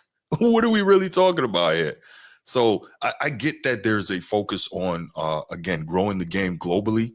so that it can continue to make the money. I get it, because there's a lot of money out there throughout the world, right? China, Europe, now Africa, so on and so forth, right? Cool. But what is this foolishness? What is he really doing here?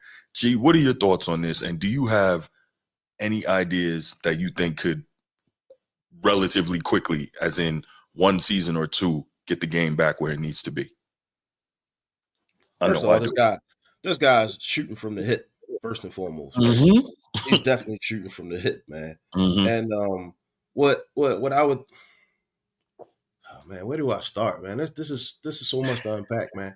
This guy allowed on his resume. Wait a minute, he didn't need a resume to get this job, so somebody probably put him in this position, and he's shitting the bed. I think he was working in the league office for a while before he got it. He worked his way up. Awesome. That's what I think. Yeah. Yep. They should have picked the other guy, man. He's running this league into the ground. Facts. Into the ground, brother. That is like correct. What you do when things get to a position where it's not working out, man, you revert back to baseline, right? And at this point, your baseline would be, where was your ratings at its most highest? Where was those rules? You know, like try to go back to that type and that style, bro. And then you tweak from there, but don't like just next thing you know, gonna be 5-point shots, and you know what I mean? Like, man, listen. Celebration at the end of each basket that's made. Like, I don't know, man. This dude I have no clue what's going on here, man. I don't think he does either. But crazy. What do we do, man? Could you imagine if they get away with shortening the game? So I'm sure he's going to try and say, well, if you shorten the game, that's, what do you say? That's when he did the math of how much time it would take off of, the entire season. And then theoretically guys would play more and less load management. Guys aren't going to play anymore. They're still going to do what they do. But let's look at it this way, right? If you were shortening, say again, halves. It's going to be 2 halves. Right. Come on, man. So if you if you did that, right, then what happens? Now you start having issues with it messing with the stats. Now you're gonna have guys taking even crazier shots to try and get their stats up because they want to be in the record books. They want to hit the statistical accomplishment that they want to hit in order to make incentives in their bonuses and whatnot, incentives in their contracts. So you're going to have that. So now it starts messing with stats. It starts messing with the records, because already, based on how different the game is, I've been saying for the longest, we should make some sort of line of delineation where all these records are, right? Because it's not the same trying to say, okay, a guy X in 2025 did this while guy Y in 1994 did that. Well, it's 2 different games. It's, it's 2 different. It's so different, right? The way they play, what the rules are, etc. So now you're gonna, if you change the length of the quarters, now you start messing with records. Now you start messing with coaching strategy. Now you start. It's just difficult, man, because now you have a situation where you're looking at it, and he seems to have more concern about aligning with global and international basketball than fixing the domestic product in the greatest league in the world, right? That's what you need to do. You need to be fixing this product, because this is where everybody wants to be. This is where the most money is, and this is the best league, and it always has been. So it's a problem. If you want to fix something, he need to fix the physicality of the sport. There's you. No way that international players are playing more physical than the United States players. This is crazy, man. Like, you want to do something, revert back to the rules where your product was watchable, and it was it smelled like America on it, right? It had the culture there. Let's do that. Let's start there, and then you can change the 2, 3, whatever. But start there, man. Yeah. No, you're 100% right, G. And that's exactly what I was going to say. So I'm glad you beat me to it, because at the end of the day, here's the deal. If you start putting defense back in, right, now you will have more physicality. The players will have more of an edge with one another. They will want to compete harder because they'll start beefing, because they're like, man, last time I played this mofo, man, this dude, you know what I'm saying? This dude gave me an elbow. This dude knocked me down. This dude fouled me hard, right? So it creates that natural edge among players and that distaste for one another and that need to compete and really, hand somebody that work when you play against them, right? And so all that is good. But let me tell you why he'll never do it. The reason he'll never do it is because if he allows defense to come back, the reason why, if he allows defense to come back, you will see all these players that we've been lied to for the last 2 decades about how they're the most skilled generation ever. All of a sudden, when them numbers start going down, they're going to have to explain, wait, what happened? I thought these guys were the most skilled players ever. Yeah, because they were allowed to be. Think about this. If you start calling travel, you start calling carry, and you start allowing real defense to be played, you will see a whole different league, and all these players won't look so special. Now, does that mean these players can't play? Of course not. But you will see a whole different vibe and a whole different player, and they will be exposed. That's why he can't actually allow the defense to come back for real. That's why. That's the real problem here. And it's super frustrating. But so I think you got to allow some physicality back, but you can't take it all the way back to like the 90s. So that would be, I agree with you on that one. And I think the other part, Steve, you wild. The other thing I would say is just put a cap on the amount of threes you can take in one game. That's it.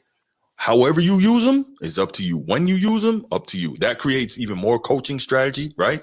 But let's say 25. I'm just pulling a number. Once you hit that 25, no matter where you shoot from after that, everything is a 2. Everything is a 2. No more threes. And because if you bring in a 4-point shot, guys are just going to go further back to shoot the 4-pointer. So that's dumb. And again, that starts messing with the records, right? Think about this. As great a career scorer as LeBron is, first player ever scored 50,000 points. That's postseason, regular season combined. And that's a phenomenal feat.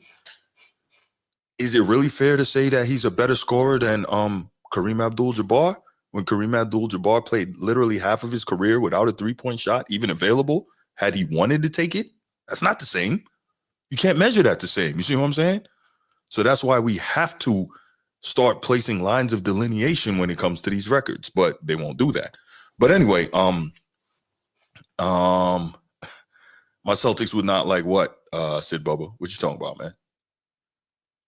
But yeah, so those are the things that I think about when I think about trying to fix the league. Those are the major changes that need to happen instead of coming up with foolishness like making the game shorter because you think more people are going to watch on TV. If the product is not improved, people still aren't going to watch, no matter how short the game is. You know what I'm saying?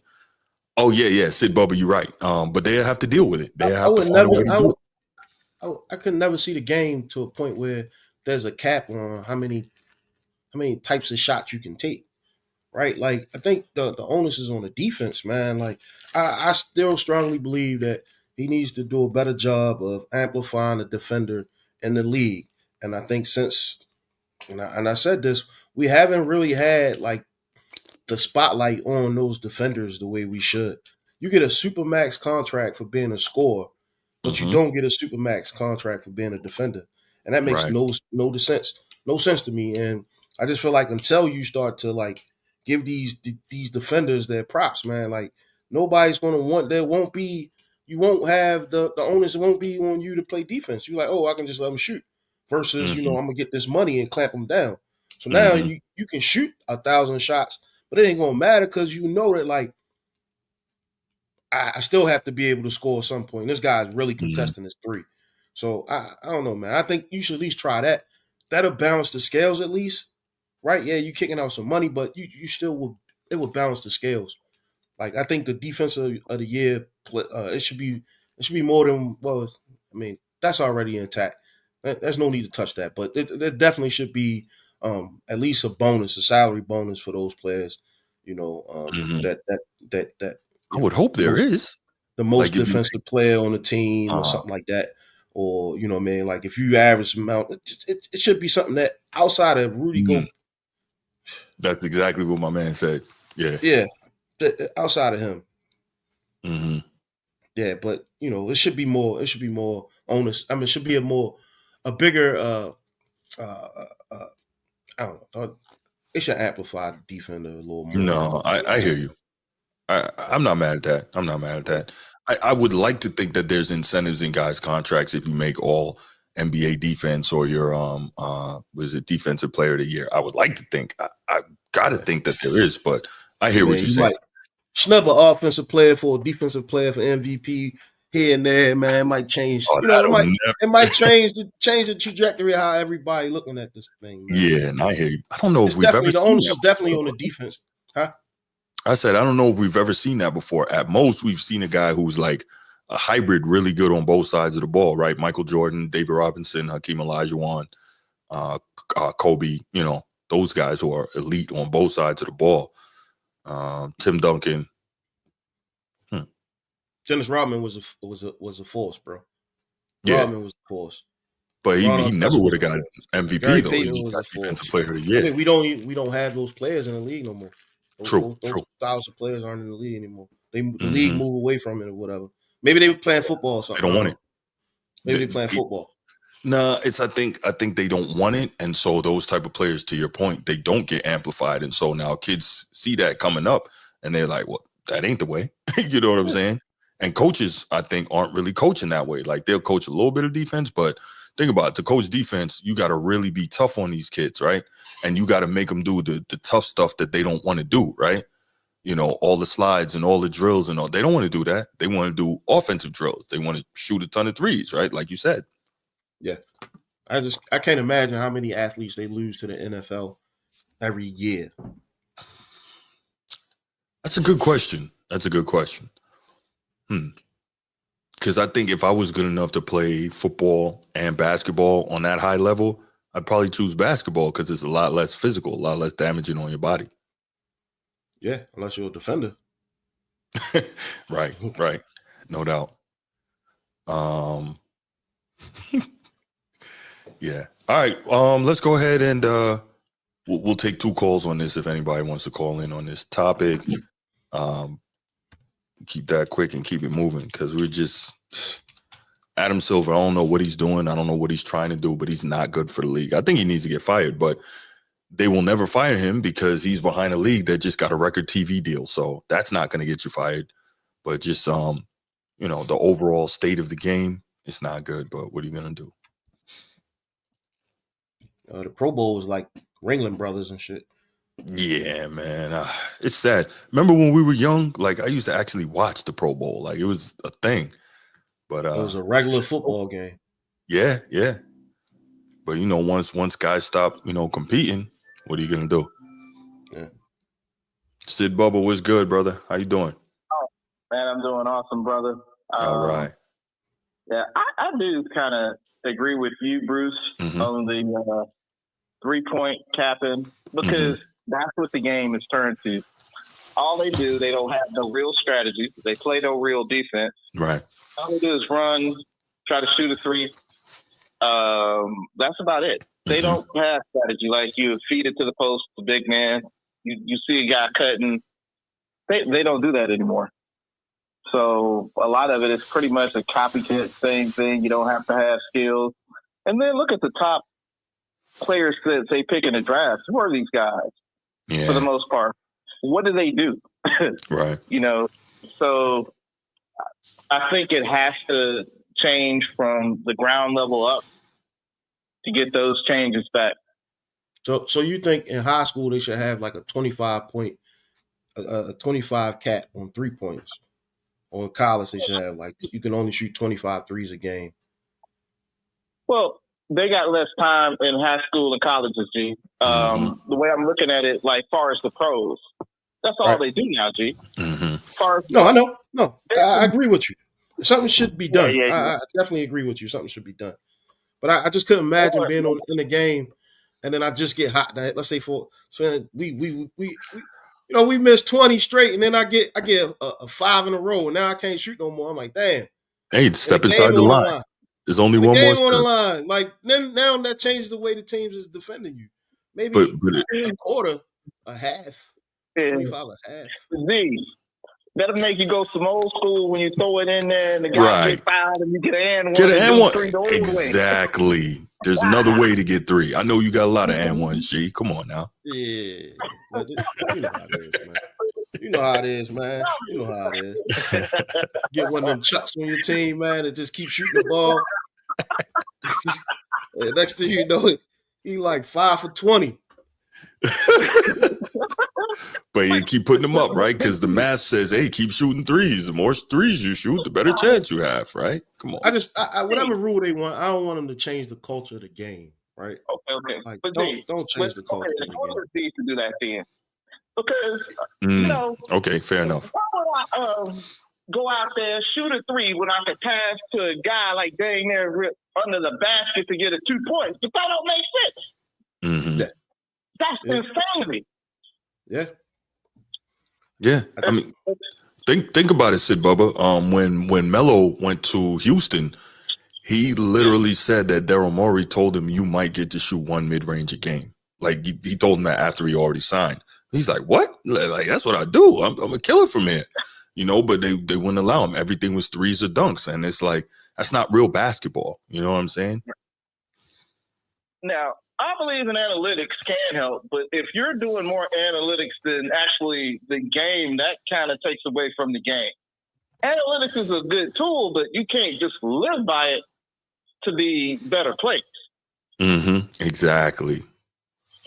That's it. And then, like you said, as far as defense, so you made a good point, G. As far as defense, let these guys do a little hand checking and throw some shoulders in them on them when they setting screens and stuff. Because it will expose who's the real dogs and who ain't the real dogs. Facts. Exactly. That's it. I think they get that, man. I think they get that. But, you know, you get the check for the points. So, you know, if I'm a player, I'm going to let it fly too. Like, I'm coaching my daughter now. I'm teaching her how to shoot threes the proper way. I ain't telling her there's a cap on it, though. No, but we talk about in the league, man. We talk about in the league. I know, man. I'm just messing. I'm messing, man. I'm messing. You only get 5 of these, babe. But you know what? That might not be a bad idea. Teach them kids some shot selection. Mm-hmm. Because you guys learn to take good shots, man. They don't take good shots. They jack everything up. I think that's just that COVID era. Like those kids that came in from the COVID, they've been shooting like that. No, I'm joking. Nah, I don't know who it is, man. It's a culture thing. It's a coaching thing, man. It's the international style game, man. We're not playing the proper way at NBA, man. Everybody adapting to that international style. I think the problem is everybody can't be Steph. Right. If he works at it, not everybody is him. That's God given. So yeah, I can see Steph taking that many, but come on, other guys just jacking up. Oh, that scratches the skin off my bald head, bro. That's Hey man, that's how it is. That's how it is. But you got anything else, man? Nah, that's about it, brothers. All right. I appreciate the call, Sid Bubba. Thank you, man. All right. All right, man. All right. Let's go ahead and let's move it on. Move it right along. Let's go to the next topic. I think this one should be interesting. I was actually talking about this with Transformer, and he got mine off tops. I was pretty surprised at how easily he knew which ones I thought were the most important players on each side in terms of success in this Super Bowl and opportunity for their team to win. But so as you can see, most important players. What I was kind of going with here was the players that we thought were most pivotal on each team to winning a championship in the upcoming Super Bowl next weekend. And so obviously we know that the Chiefs are going for the three-peat, and that would be of historical value, as no one else in the NFL has ever won 3 straight Super Bowls. I think only one team has ever even been there 3 straight times. Obviously, those are Buffalo Bills, who lost 4 straight in the early to mid 90s. And now we have a rematch of the Super Bowl 3 years ago with the Chiefs and the Eagles. So, G, I'm gonna let you start off, man. I'm gonna let you start off on who you think are the most important players to each team and why. Right. So for the Chiefs, Mhm. I would definitely say the referees. I knew you were gonna say that. I knew you were gonna say that. This guy, Nah, all jokes it's aside. players. Nah, all jokes aside. Of course, Pat, Kelsey, Xavier Worthy been balling. A lot of people say D Hop. I don't know if he's gonna show up. He's been playing, but really been, to me, from what I've seen, like a lot of those momentum changing plays has come from Xavier Worthy. Those big chunks, they come from Xavier Worthy. I don't know if Marquise Brown is playing or if he's even healthy, but if he I don't can know if play, Hollywood's playing. I don't know. yeah, I'm not sure. Yeah, that's and that offensive line, but they always there for him, man. Like, Yeah, right. I mean, from the offensive side, it's the coaching. And this one, for me, Andy Reid has to show up and call a really good game against the Eagles in order for them to win. Which I don't think it's not going to happen, man. But yeah, I guess that's what you asked me, all right? All right, yeah. So let's go to Philly, man. Who do you think are the key players for Philly in terms of trying to win this game and steal a championship and break up the Chiefs' shot at history? Man, you got me there. When it comes to the Eagles, I really haven't been watching them much this year. I didn't think they was gonna get this far.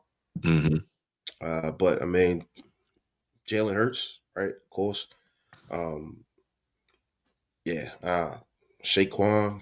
You know, as long he's been carrying that team all season, really. I mean, without question, he have a big game. He Literally, know right? He's when. literally been Yeah, carrying the yeah, team. he's been carrying the whole team, man. Like, I don't know. Somebody was talking about he should be drug tested. I don't think that's a thing. I just think that man running for a check. Yeah, Checking he's the running chip. checking a chip, and he got chip. Yeah, he got chip on his shoulder, and he trying to get the chip. So, I think those two right there are key. Like running backs, they still got AJ. Yeah. Yeah, of course.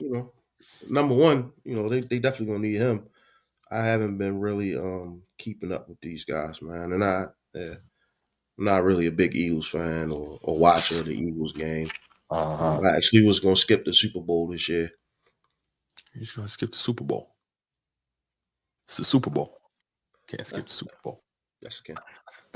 Can't skip the Super Bowl. Yes, I can. I don't have to watch it live. I can watch it the next day. That ain't the same, man. Now you know everything that happened. Everybody talks about it. Yep, and I can really look at it like, oh yeah, let me fast forward it. Yeah, that's how I feel, bro. You don't understand? You don't get it? You don't see him still. Like, I talked to the chaplain the other day about it, man. He's like, I'm still a little salty about my Ravens, bro. Like, what you want me to say? Oh, that's hilarious. Yeah, man. I know.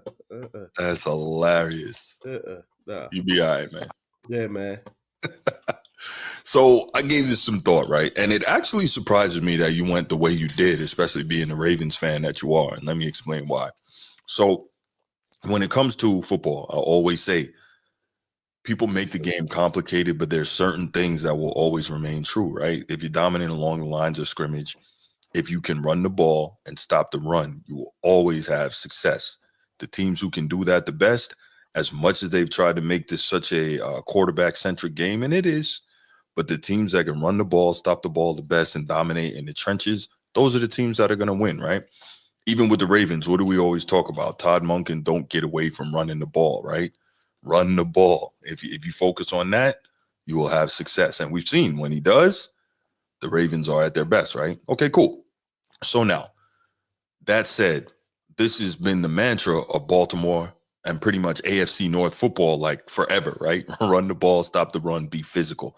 So now I'm looking at this game, the Super Bowl. And of course, we know that Patrick Mahomes he's obviously, a key, and whatever weapons he can get going. Obviously, Travis Kelce, because somehow he always shows up in the big games and he always finds a freaking spot, right in the middle of the zone to make those crucial, third down catches, etc. Right. And Laker Nation, you might be right. That's real talk. That's funny. Yes, you're probably right about that. But no, when you talk about it and you say, Patrick Mahomes, of course, Travis Kelce, of course, always sit down right in the middle of the middle of the zone and find that key find that key third down conversion that they need the most. So I get it. But if you're asking me who's the most important player, and Transformer got this off the top, I couldn't believe it when we talked about it. Most important player to me for the Chiefs in order to have success in this game, it's Chris Jones. Now that Aaron Donald is gone, he is the best interior defensive lineman in the game. I mean, he's an absolute game wrecker. And if you look, he's one of those guys every single time a play needs to be made, somehow he just manages to make that play, man. He's just dominant. He's always there, right? He can come off the edge. And that's the other thing that's scary about Chris Jones is that the way he plays, they can line him up to come off the edge. They can bring him like right up the middle to push the pocket as an interior defensive lineman. And you always have to know where he is. You always have to double team him. And guess what that also does? Even if he doesn't make the play, that frees up a guy like Karlaftis coming off the edge to make plays and get sacks or, strip sacks or cause fumbles or, pressures on the quarterback. So all of these things are key. So I think definitely without question, Chris Jones is the most important player. And I know a lot of people in modern football will probably disagree with me that it's always the quarterback. It's always no. Chris Jones is the absolute game record for the Chiefs, and he's the one. He always makes those he always makes the right play. And so the big play, I should say, defensively. So I think, all right, Laker Nation, hold on. So yeah, but Philly got Saquon now. Chiefs not containing him. Well, maybe not, right? But we'll see. So here's the other thing. All right. Now we go to the flip side. When we go to the Eagles, who's the most important player for the Eagles in my estimation? This is funny. Again, Transformer was right on top of this. It's not Jalen Hurts, as good as he's been. It's not Saquon, as out of this world as he's been. It's what? It's Jalen Carter. Pause. What's up? Pause. What you got? Transformer cannot be on top of what's his name? Pause. Oh, here you go. I have no clue about none of that shit you talking about right now, bro. This is going totally left. I'm saying we were discussing it, and somehow he knew exactly the players I was going to name when I was telling him about this topic. So it was funny. Chris Jones is always a factor. Laker Nation, always a factor. Go back and watch the Bills game, the AFC Championship game. He was a factor in that. And Josh Allen, he didn't throw it 30 times. Chris Jones always makes it. He always makes the play. But let's the guy for the Eagles is actually the opposite of Chris Jones, and that's Jalen Carter. And he's another beast interior defensive lineman. I think he's only in his second year. He knows all about big games, won a couple championships at Georgia, but he's another one, always pushing the pocket, always in the defensive backfield. That is another game wrecker. He's not Chris Jones yet, but he's an absolute problem. And I think if he can get in there and really start giving Patrick Mahomes trouble, he can. The best thing you can do with the Chiefs, really with any offense, right, is get them out of rhythm and get them behind the chains on those drives, right? Now, you know that Kelce is a lot of times going to make big time plays. Wow, you're wild.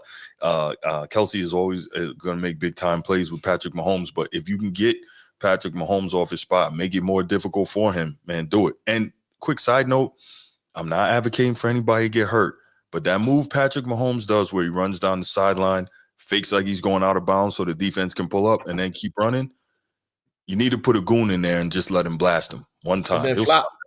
And then flop. Huh? And then flop afterwards. Okay. I mean, okay. But the fact is, by the way, I don't know if you've been watching, Patrick Mahomes looks pretty mobile to me. Just saying. Just saying. But anyway, but yeah, so when you get a guy like that, man, Jalen Carter, who can absolutely wreck the pocket, man, it's dangerous. Mark with glasses says Mahomes passes better on the run. I disagree, but he's certainly very innovative on the run.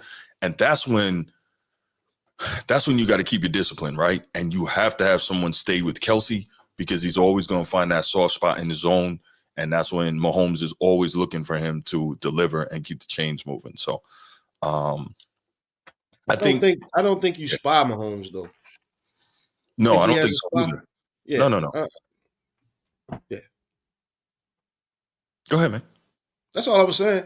You can be mobile if nobody's spying you. Like, if you're getting spied, that's different because you're going to have a man that's going to be checking you as soon as you come out that line. I think what we see in what you call mobile is everybody is pursuing the pass most of the time. They'll step up in the pocket. He's real good in and around the pocket. But then once he get out, when you say mobile, I don't think he has the speed that we say he has, man. I don't see him running. Matter of fact, I need to pull up what's his 40 because a lot of this just could be. That's lazy though, man. Track speed and football speed is two totally different things though, man. Because when you look at it, we see him like he's not the guy that's going to run for 80 yards every game or 6, but we see him like consistently in big games make a 30-yard run here, a 15-yard run there. Like he makes these plays with his legs. He's not Jared Goff. He's not Eli Manning. This dude can get out and move. He's definitely mobile. He's definitely mobile. He's a young quarterback. He should be mobile. But it's not just about that though. He's actually mobile. See, I think you're measuring everybody mobility with two legs is mobile, bro. Like, but you know what I'm saying when I say a mobile quarterback. What are you saying, yo? You measuring mobile on Lamar Jackson and freaking Jaden Daniels, and that's not the only CJ Stroud mobility. They like CJ Stroud's mobile, right? So wait, CJ Stroud is mobile and Patrick Mahomes is not? No, I'm saying they around the same. No, I think Patrick Mahomes is more mobile than Stroud. But regardless. Where was I? Yeah, so I think that Jalen Carter is the dude for Philly. And obviously, you want Saquon to do his thing, and Saquon is dangerous. He can pop one at any given time, but I'm going to love what we see Spags do in terms of coming up with a defense, not only to control Saquon, but to also deal with those weapons on the outside, man. Philly's loaded. They are very, very dangerous, man. They have a lot to contend with. And that's why I think this is going to be a super, super difficult Super Bowl to try and get the three-peat for the Chiefs. But yeah, Jalen Carter for the Eagles and Chris Jones for the Chiefs, I think, are the two most important players in this Super Bowl. Yeah, I'm going to take one or two calls on this real quick if anybody has any disagreement or maybe a different player they'd like to submit for that. So go ahead, y'all, call in, and we'll go from there. And then we'll get to the last topic, which is a little bit sticky. Whoa, okay. Didn't mean that, but...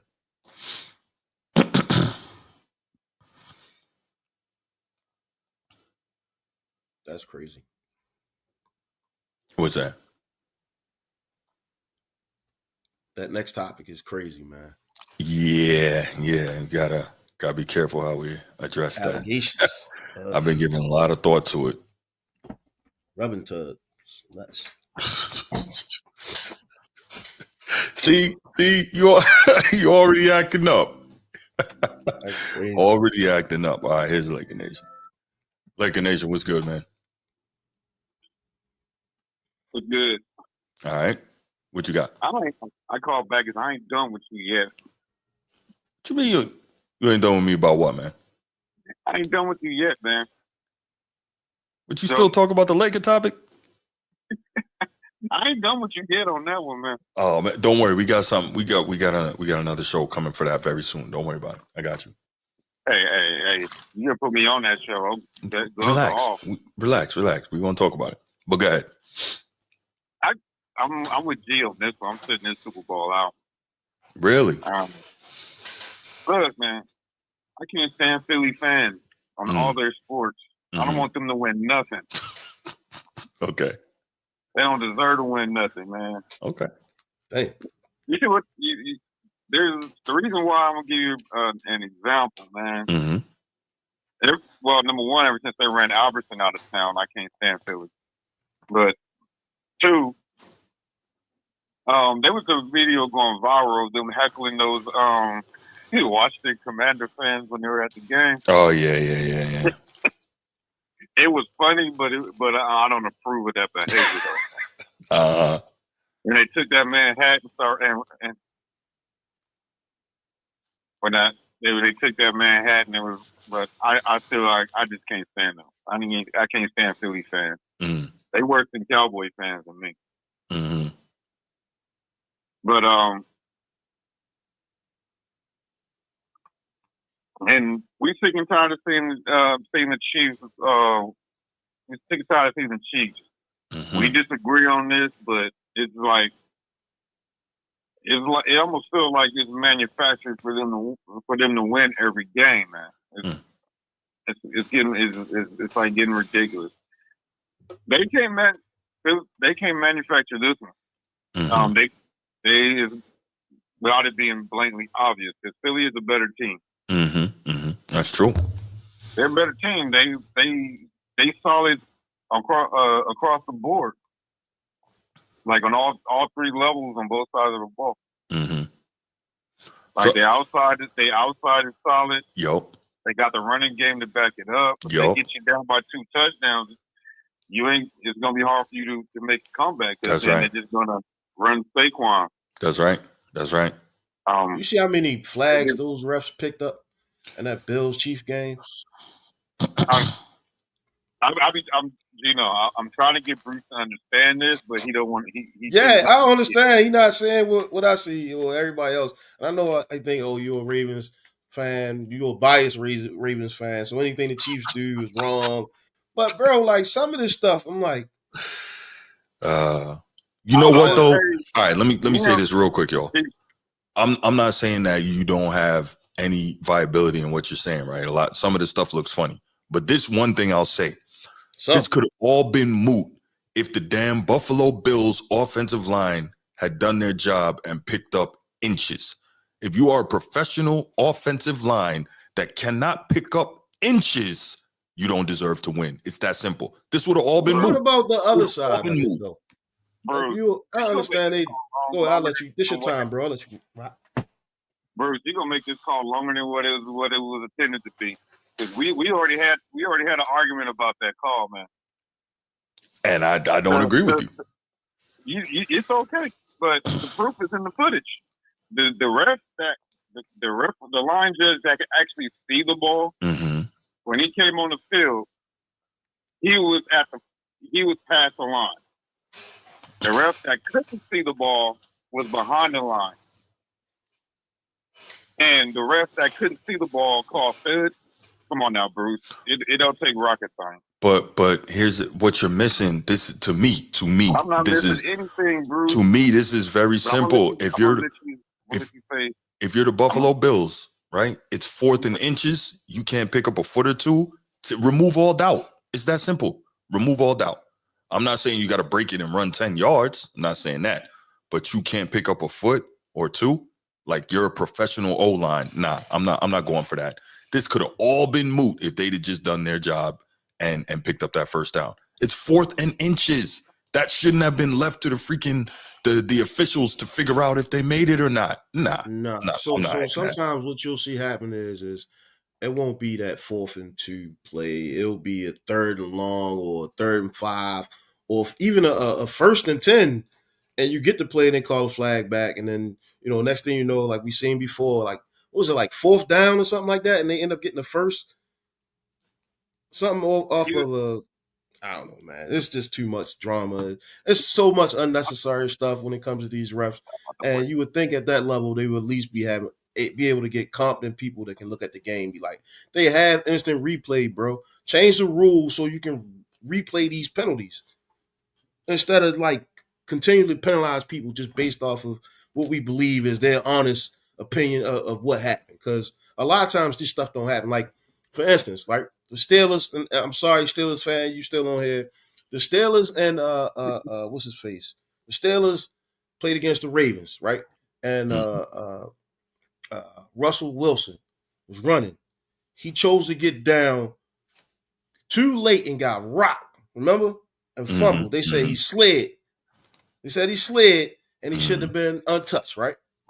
The same thing happened. Yo ain't even get touched. He slid and two players tackled each other and they threw the flag.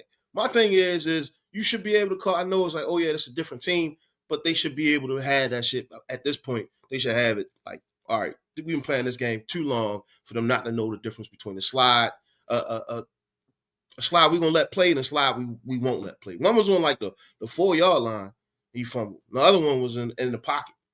Well, it was like at the 2-yard line or something like that. I mean, he had like 2 yards in to his scrimmage line of game. One was Patrick Mahomes, the other was Russell Wilson. The point that I'm saying is like it could go either way, man. And a lot of times what you're starting to see the buzz is that these refs are cheating. And we can't deny that. You can't like not say, oh yeah, I don't think this is happening. But so the only thing I'll say, man, these things are bang bang. These things are bang bang plays, man. We have the benefit of sitting back watching on TV at home. When you're there and that's happening that fast, I think it would be really hard to cheat. But I mean, that's just me, man. I'm not saying it can't be happening, but that's just me. The NFL got something that other leagues don't. Say again? They got the NFL got something that the other leagues don't. Well, no. Remember, they got the best camera angles out of any league, and they have that instant replay, and they have a ref in the booth to oversee all of it. Other leagues don't have all that. Yeah, a lot of times. So they can, if they feel like a call ain't right, they can take the time to get it right. Yeah. So that like I could tell this is a high school or little league, and yeah, that argument makes sense, Bruce, because you don't have all that. It's a judgment call. Mm-hmm. If it's high school, little league, or something like that. But NFL and even college, they got the best camera system out there. They got the third official in the booth, you know, and they got the league office as a last resort if they can't come up with agreement to make the final call. All right. What was your other thing that you wanted to comment on? I know I took you off track. I apologize. Yeah. No, that's my fault. We start talking about the Bills because I think everybody's still pissed off about that game. Yeah, I apologize, but go ahead. No, but it's just I would just like I don't think that like after I just start digesting like everything, like doing more, you know, diving into the matchup. I think this is like the worst matchup before. This is like a bad matchup for the team. It's a bad matchup. Agreed. So it's the only way the Chiefs will pull this out is if it's close and it comes down to one play, and then and it comes down to one play, and we done saw in the last 3 years when that happens, it always goes the Chiefs' way. Once it eventually gotta catch up to them. Eventually, somebody's gonna catch them in one of these close games. I don't want Philly to win shit. Excuse my language, but this is the best opponent. No shot at the Bill at y'all Ravens. But I feel like this is the most complete, even more than my 49ers was last year. I think this is the most complete opponent that they faced during this three-peat, in my opinion. Yeah, you're probably right. But there's no shot against our squad, though. Right. I got you. But I'm gonna get off because I'm gonna get off the phone. Maybe somebody else want to call in, talk about the Super Bowl. But I just wanted to come in and troll you, Bruce, because you know you're a Celtic, and you started it. It's all good, man. It's all good. I appreciate it. Though. No doubt, man. Thank you for the call, brother. It's no beef here. It's all never that. I appreciate the call, though, man. Thank you. All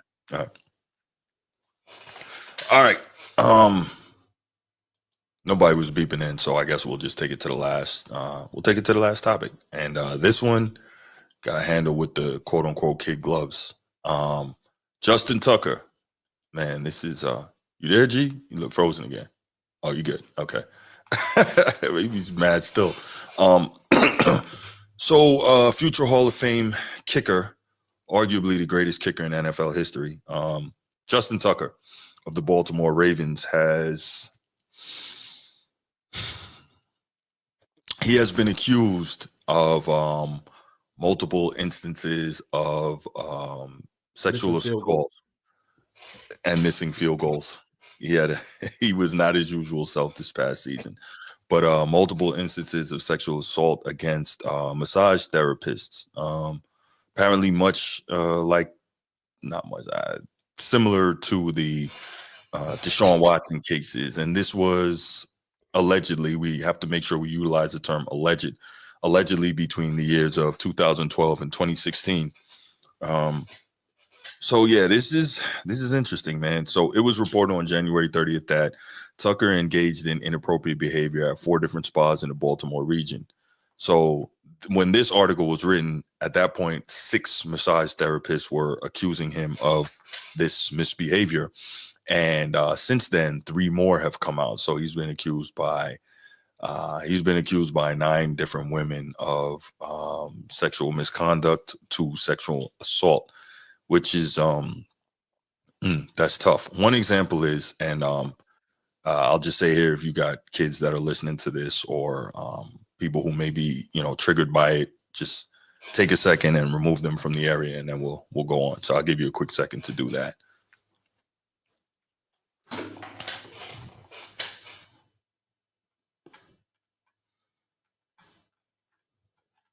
All right. So one of the accusers has stated that in 2015, during her massage session with Tucker at the QG, a downtown Baltimore spa, he stroked her inner thigh and exposed himself, leaving what she said was sperm on the table. So I'm like, okay, that's one. I'm like, really? That's not good. Here are some other reports. 5 of the women said Tucker asked them to massage his pelvic region or inner thighs while he had an erection. Then he repeatedly wiggled his pelvis to remove the sheets, which fully or partially exposed his genitals. 2 women said Tucker brushed them with his exposed penis.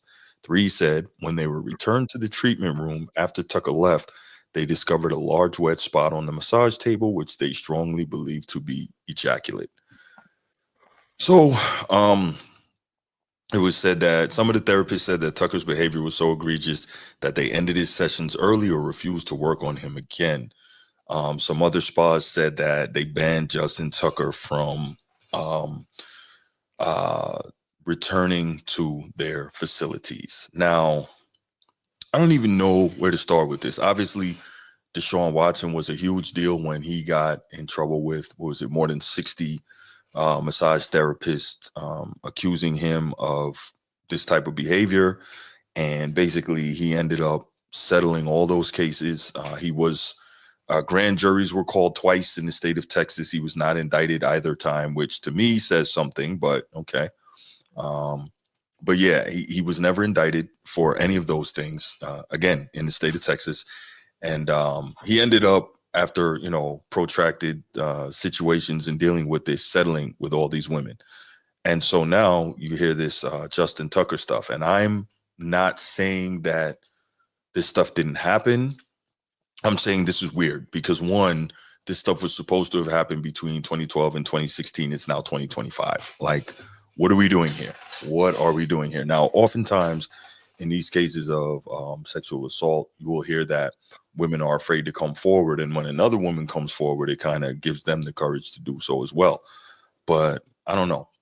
We haven't heard whether or not these cases are going to be pursued civilly, or criminally.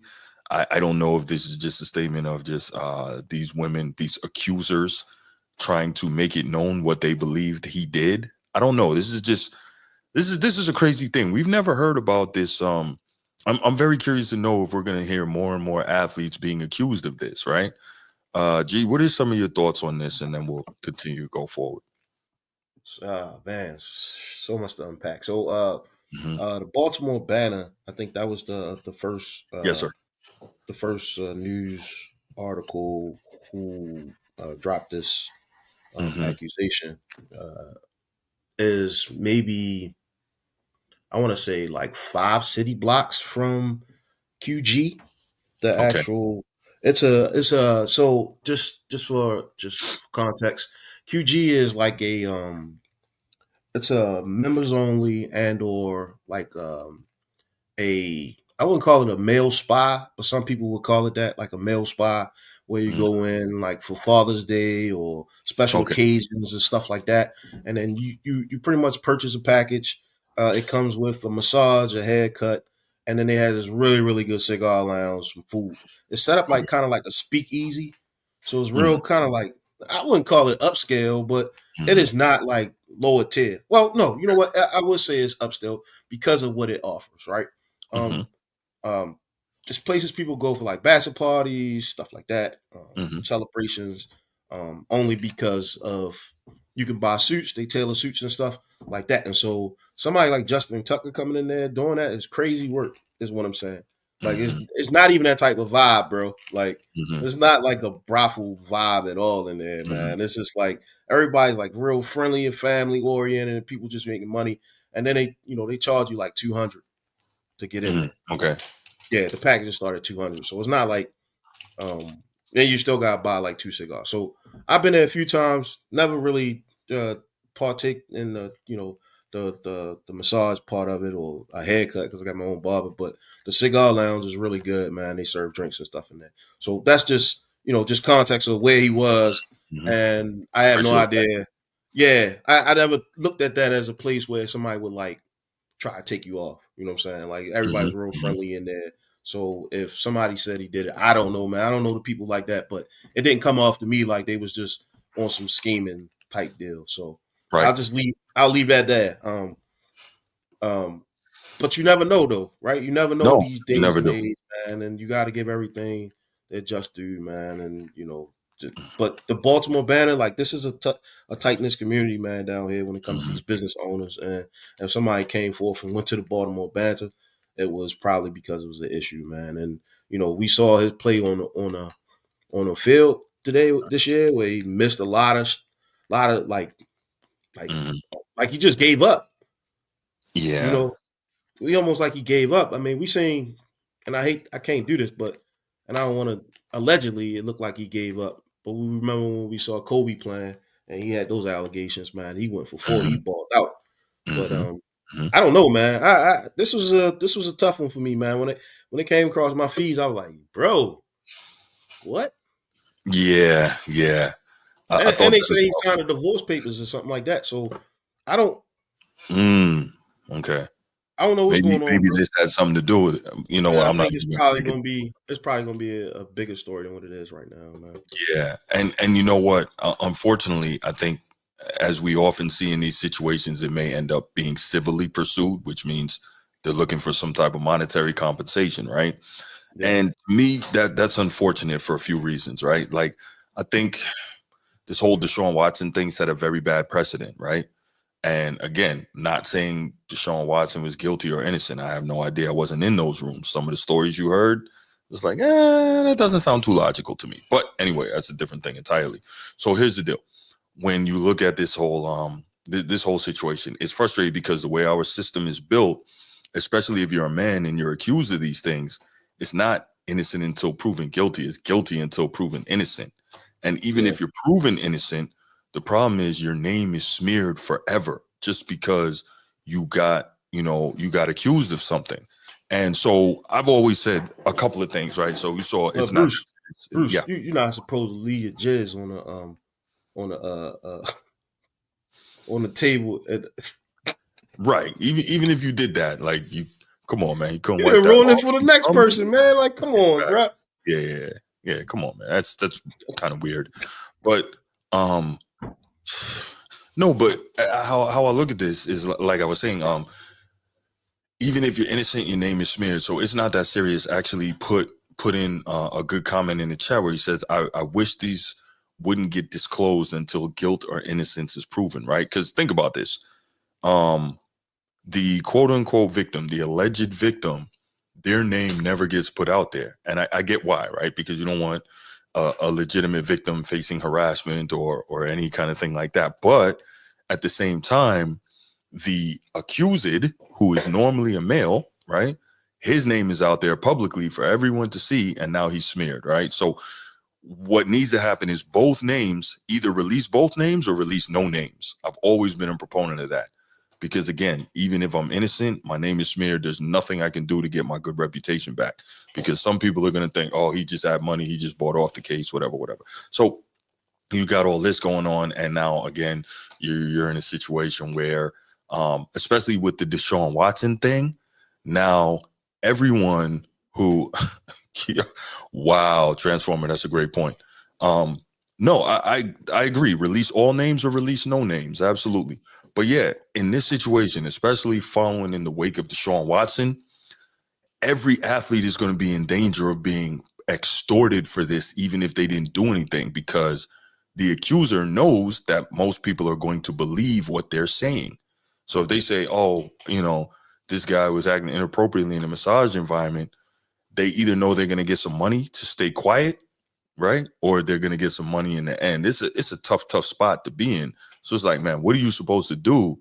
Even if you're innocent and you keep everything on the up and up, right? It's a very difficult spot. It's a very difficult spot. I don't know. I guess if I'm one of them athletes, I go get a massage or whatever, it's okay.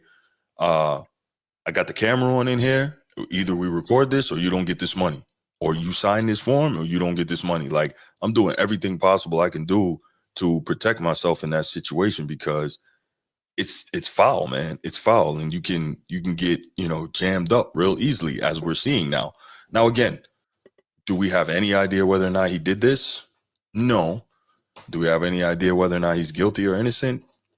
No. So it is really, really tough, man. Really tough, because now I'm sure, because he's been accused of this, he's going to end up on the commissioner's exempt list. I don't know what that means, if he may end up having to miss some time next season because he's on that list, because it's postseason now, blah, blah, blah. Like, a lot of stuff is going to end up happening. And this is just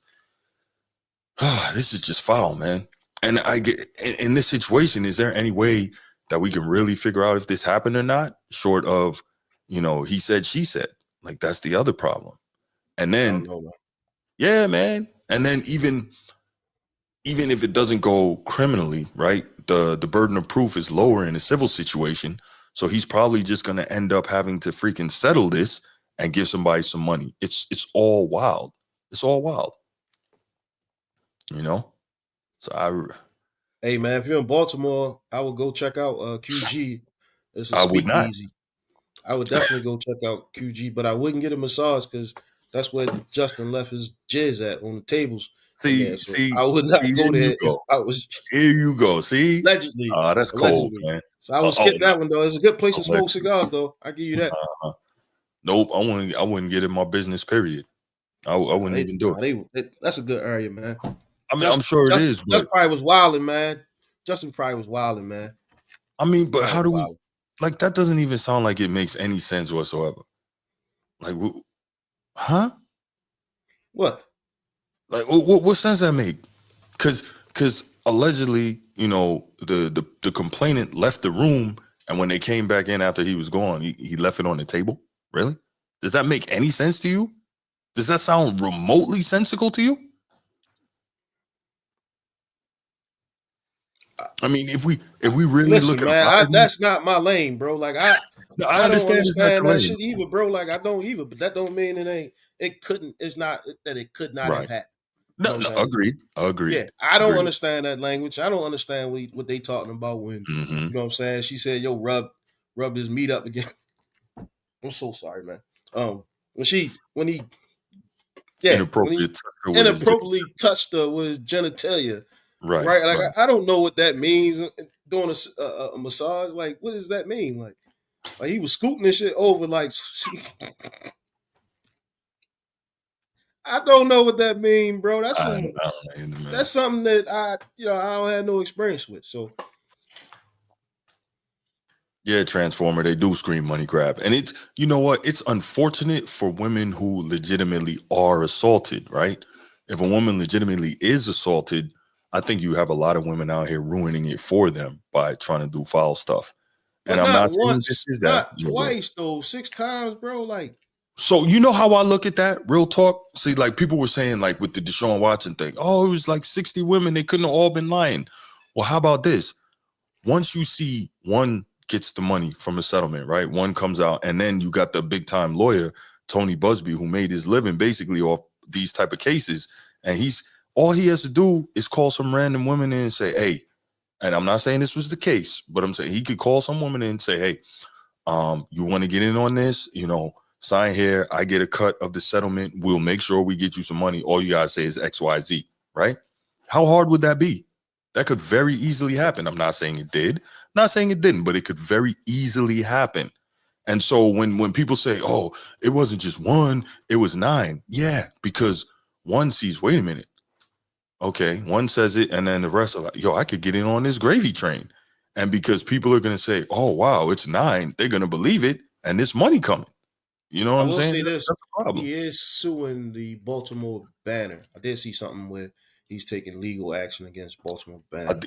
Defamation released suit, I that. believe. Yeah, I I did think I see saw that. that as Yeah. well. Yeah. Well, I mean, we will stay, hopefully we'll see the truth come out of this, whether he's guilty The or only not. thing that I'm really worried about, well, I'm not necessarily worried. I don't really care at this point because, I mean, Shorty was really tanking this shit for us, and but the Ravens got that zero tolerance, right? They got Mhm. that Yeah, zero some free tolerance race. rule, man. Yeah, and Mhm. so he's gone, bro. Like, You think so? yeah, man, I think he's gonna be gone, bro. They're No, gonna move him out. They but don't do if no he didn't, bad press there, man. None. excuse me, but if he didn't do it, like that's what is it? That's there's got to be a suit there too for like unlawful dismissal. That's not cool either. If they got pictures of him going in a massage parlor, man, he cooked. Why? A lot of athletes get massages. Why would he be cooked? I'm just saying. And I'm not saying you're wrong. I'm just saying, I'm just saying. I mean, sexual misconduct. You're Yeah, not it's supposed to crazy. jizz on nobody's sheets, man. Don't belong to you. Supposed to do that. Yeah, That's a public okay. place. So that's another thing. Again, let's think rationally here. You're doing something like that and you just leave your DNA and roll out. Yeah, that makes sense. Maybe he had one too many. Maybe. I don't know. I can't. I don't know. I don't understand this language of sexual assault, sexual misconduct. I don't Right. understand how people put themselves in this position, man. With so much money, I don't get it, bro. Like, I don't understand how people jeopardize their livelihoods like this. Well, I'll say it could very easily happen to you. I'll say that. Yeah. Well, you saw what Very, happened with Deshaun. He it should could have had happen his to wife a poor man, in the furthermore. room with him. It should have been a couples massage. Should have been in the room with his wife. I don't think he was married at the time, but Oh, okay. Well, yeah, crazy.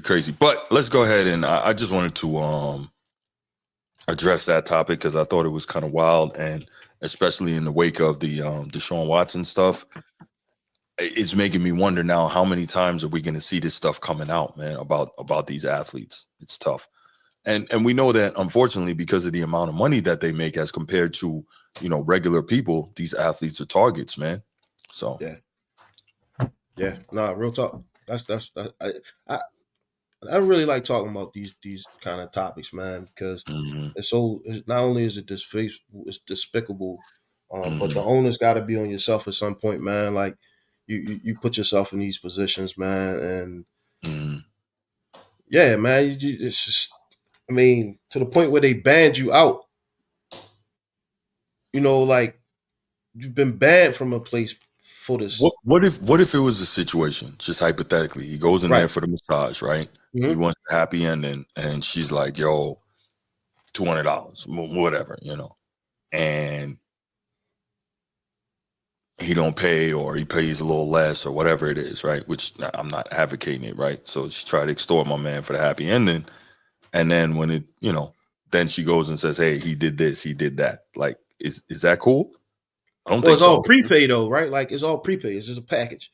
You just Could be. pay. Yeah, no, it is. I'm telling you, you pay for Okay. everything up Oh, front. huh? So there is no money exchange at the end. I'm telling you, that's the only way you can get in there. Okay. Yeah, that's the only way you can get in. Mm. So I don't know, No, bro. but I'm saying that once I you're in the have no room, idea what type of contract agreement they had, man. But I think, Just got, man. God damn, Just. Yeah. That's crazy. Well, we'll see how it goes, man. All I'm saying is this is Transformer, you stupid. I'm just saying, man, this is a tough spot, and I don't know. I feel bad for him, but I also don't. So I guess we'll eventually find out where this goes. But yeah, to Transformers' point, man, either release all the names or release no names, because that's not a good look. I'm not with that at all. All right. Well, I guess we're not going to get any calls on this one. So we will leave it right there.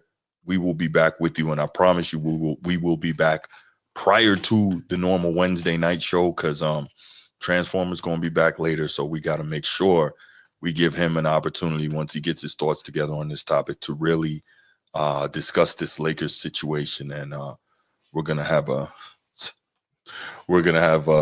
something to say about that and further delve into that topic. But for everybody that was here, man, I really appreciate y'all. As always, make sure you go ahead, if you haven't already, hit that like and subscribe on the way out.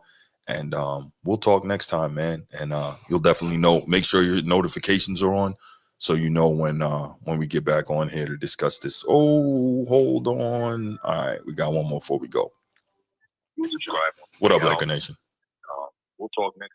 What up? What's going on, man? This is my first time hearing about this story, so it's crazy. Mm-hmm. But I get what y'all saying.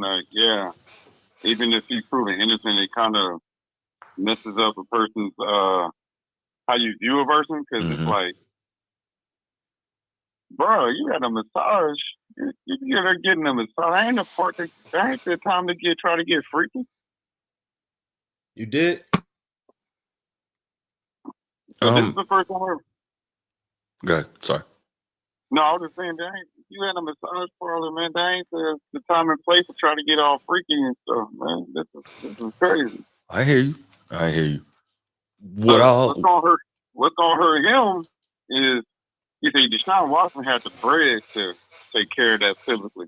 Mm-hmm. I don't know if he got to have the bread, because kickers don't get paid that much, and he don't have no any endorsement. Nah. And then what about is he married? He is now.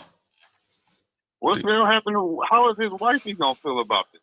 Well, even if that happened before, you say he just got married, so I don't know if he's in a relationship with his wife now or then. But how she, you got to think about how her emotional and how she looking at him now. It's like, I did hear during the season that Justin Tucker was going through a divorce. I'm not sure.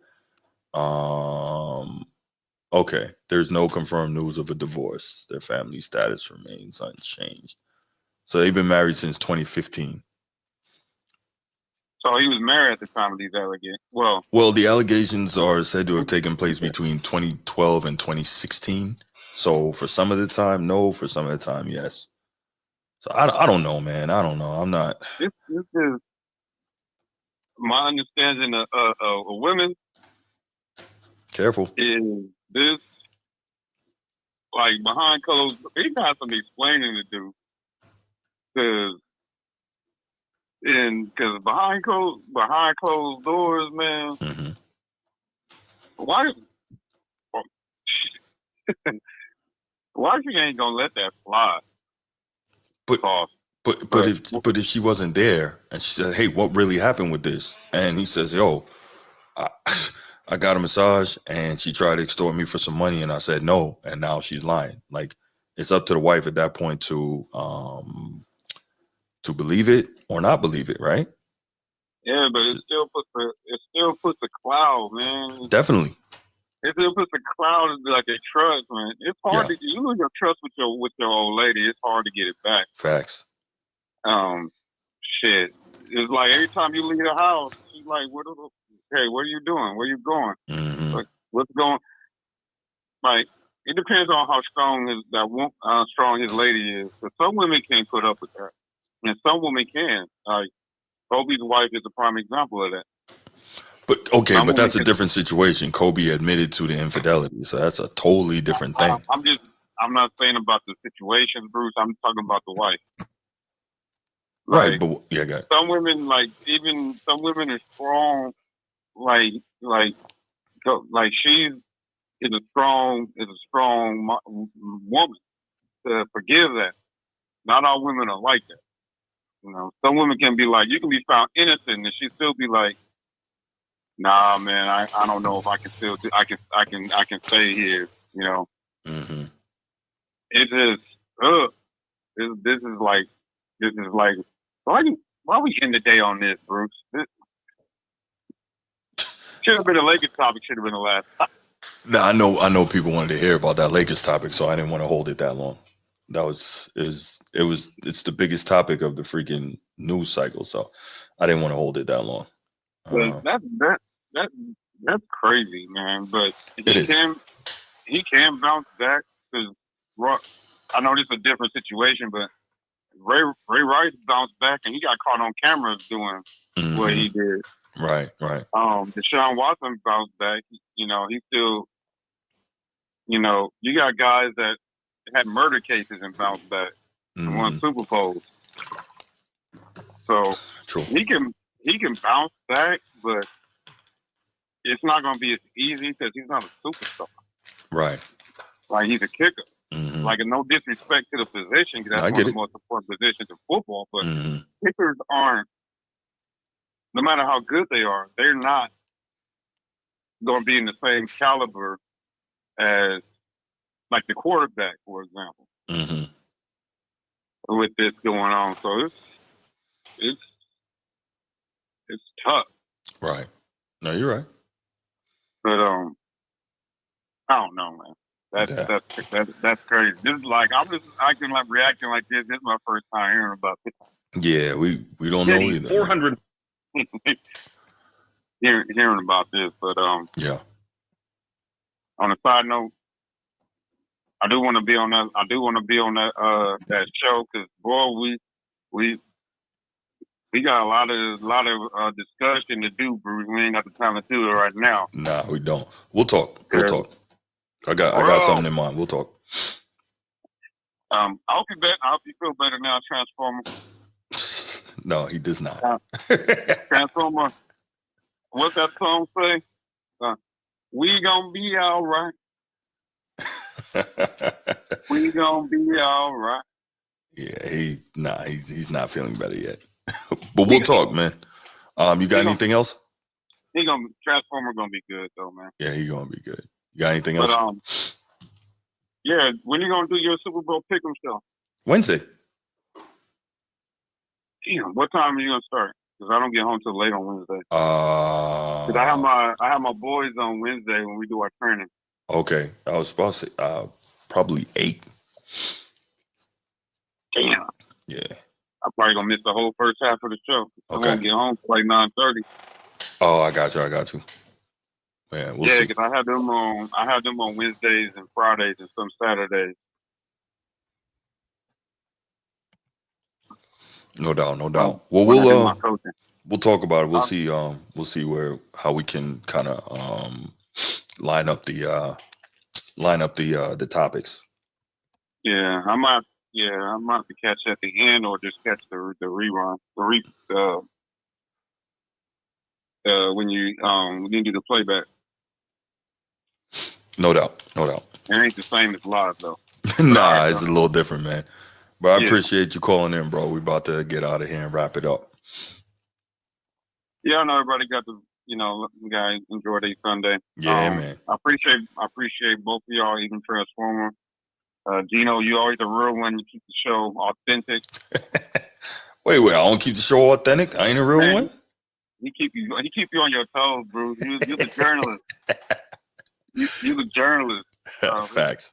It's like y'all the remember how Stephen A and Skip started? Yeah. It's like Gino's like your pushback.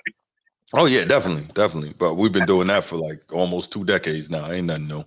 It's all good.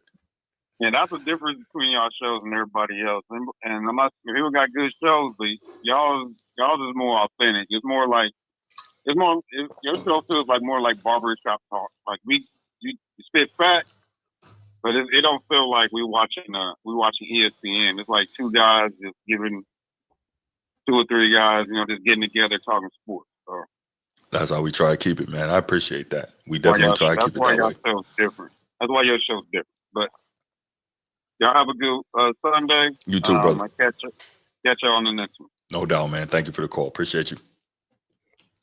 All right, dog. All right, y'all. Well, we're gonna leave it right there, man. Again, thank you so much for joining us. Thank you so much for sticking with us. Thank you for your feedback, your calls, your chats, all that. Appreciate it, man. Make sure you're all sharing the show. Really, really want to keep growing. Make sure you're sharing the show. Let's try to get some more people, some new faces, some new voices in the live. All right. You all have a good one. We will be back. We'll be back sooner than you think. And we out. Peace.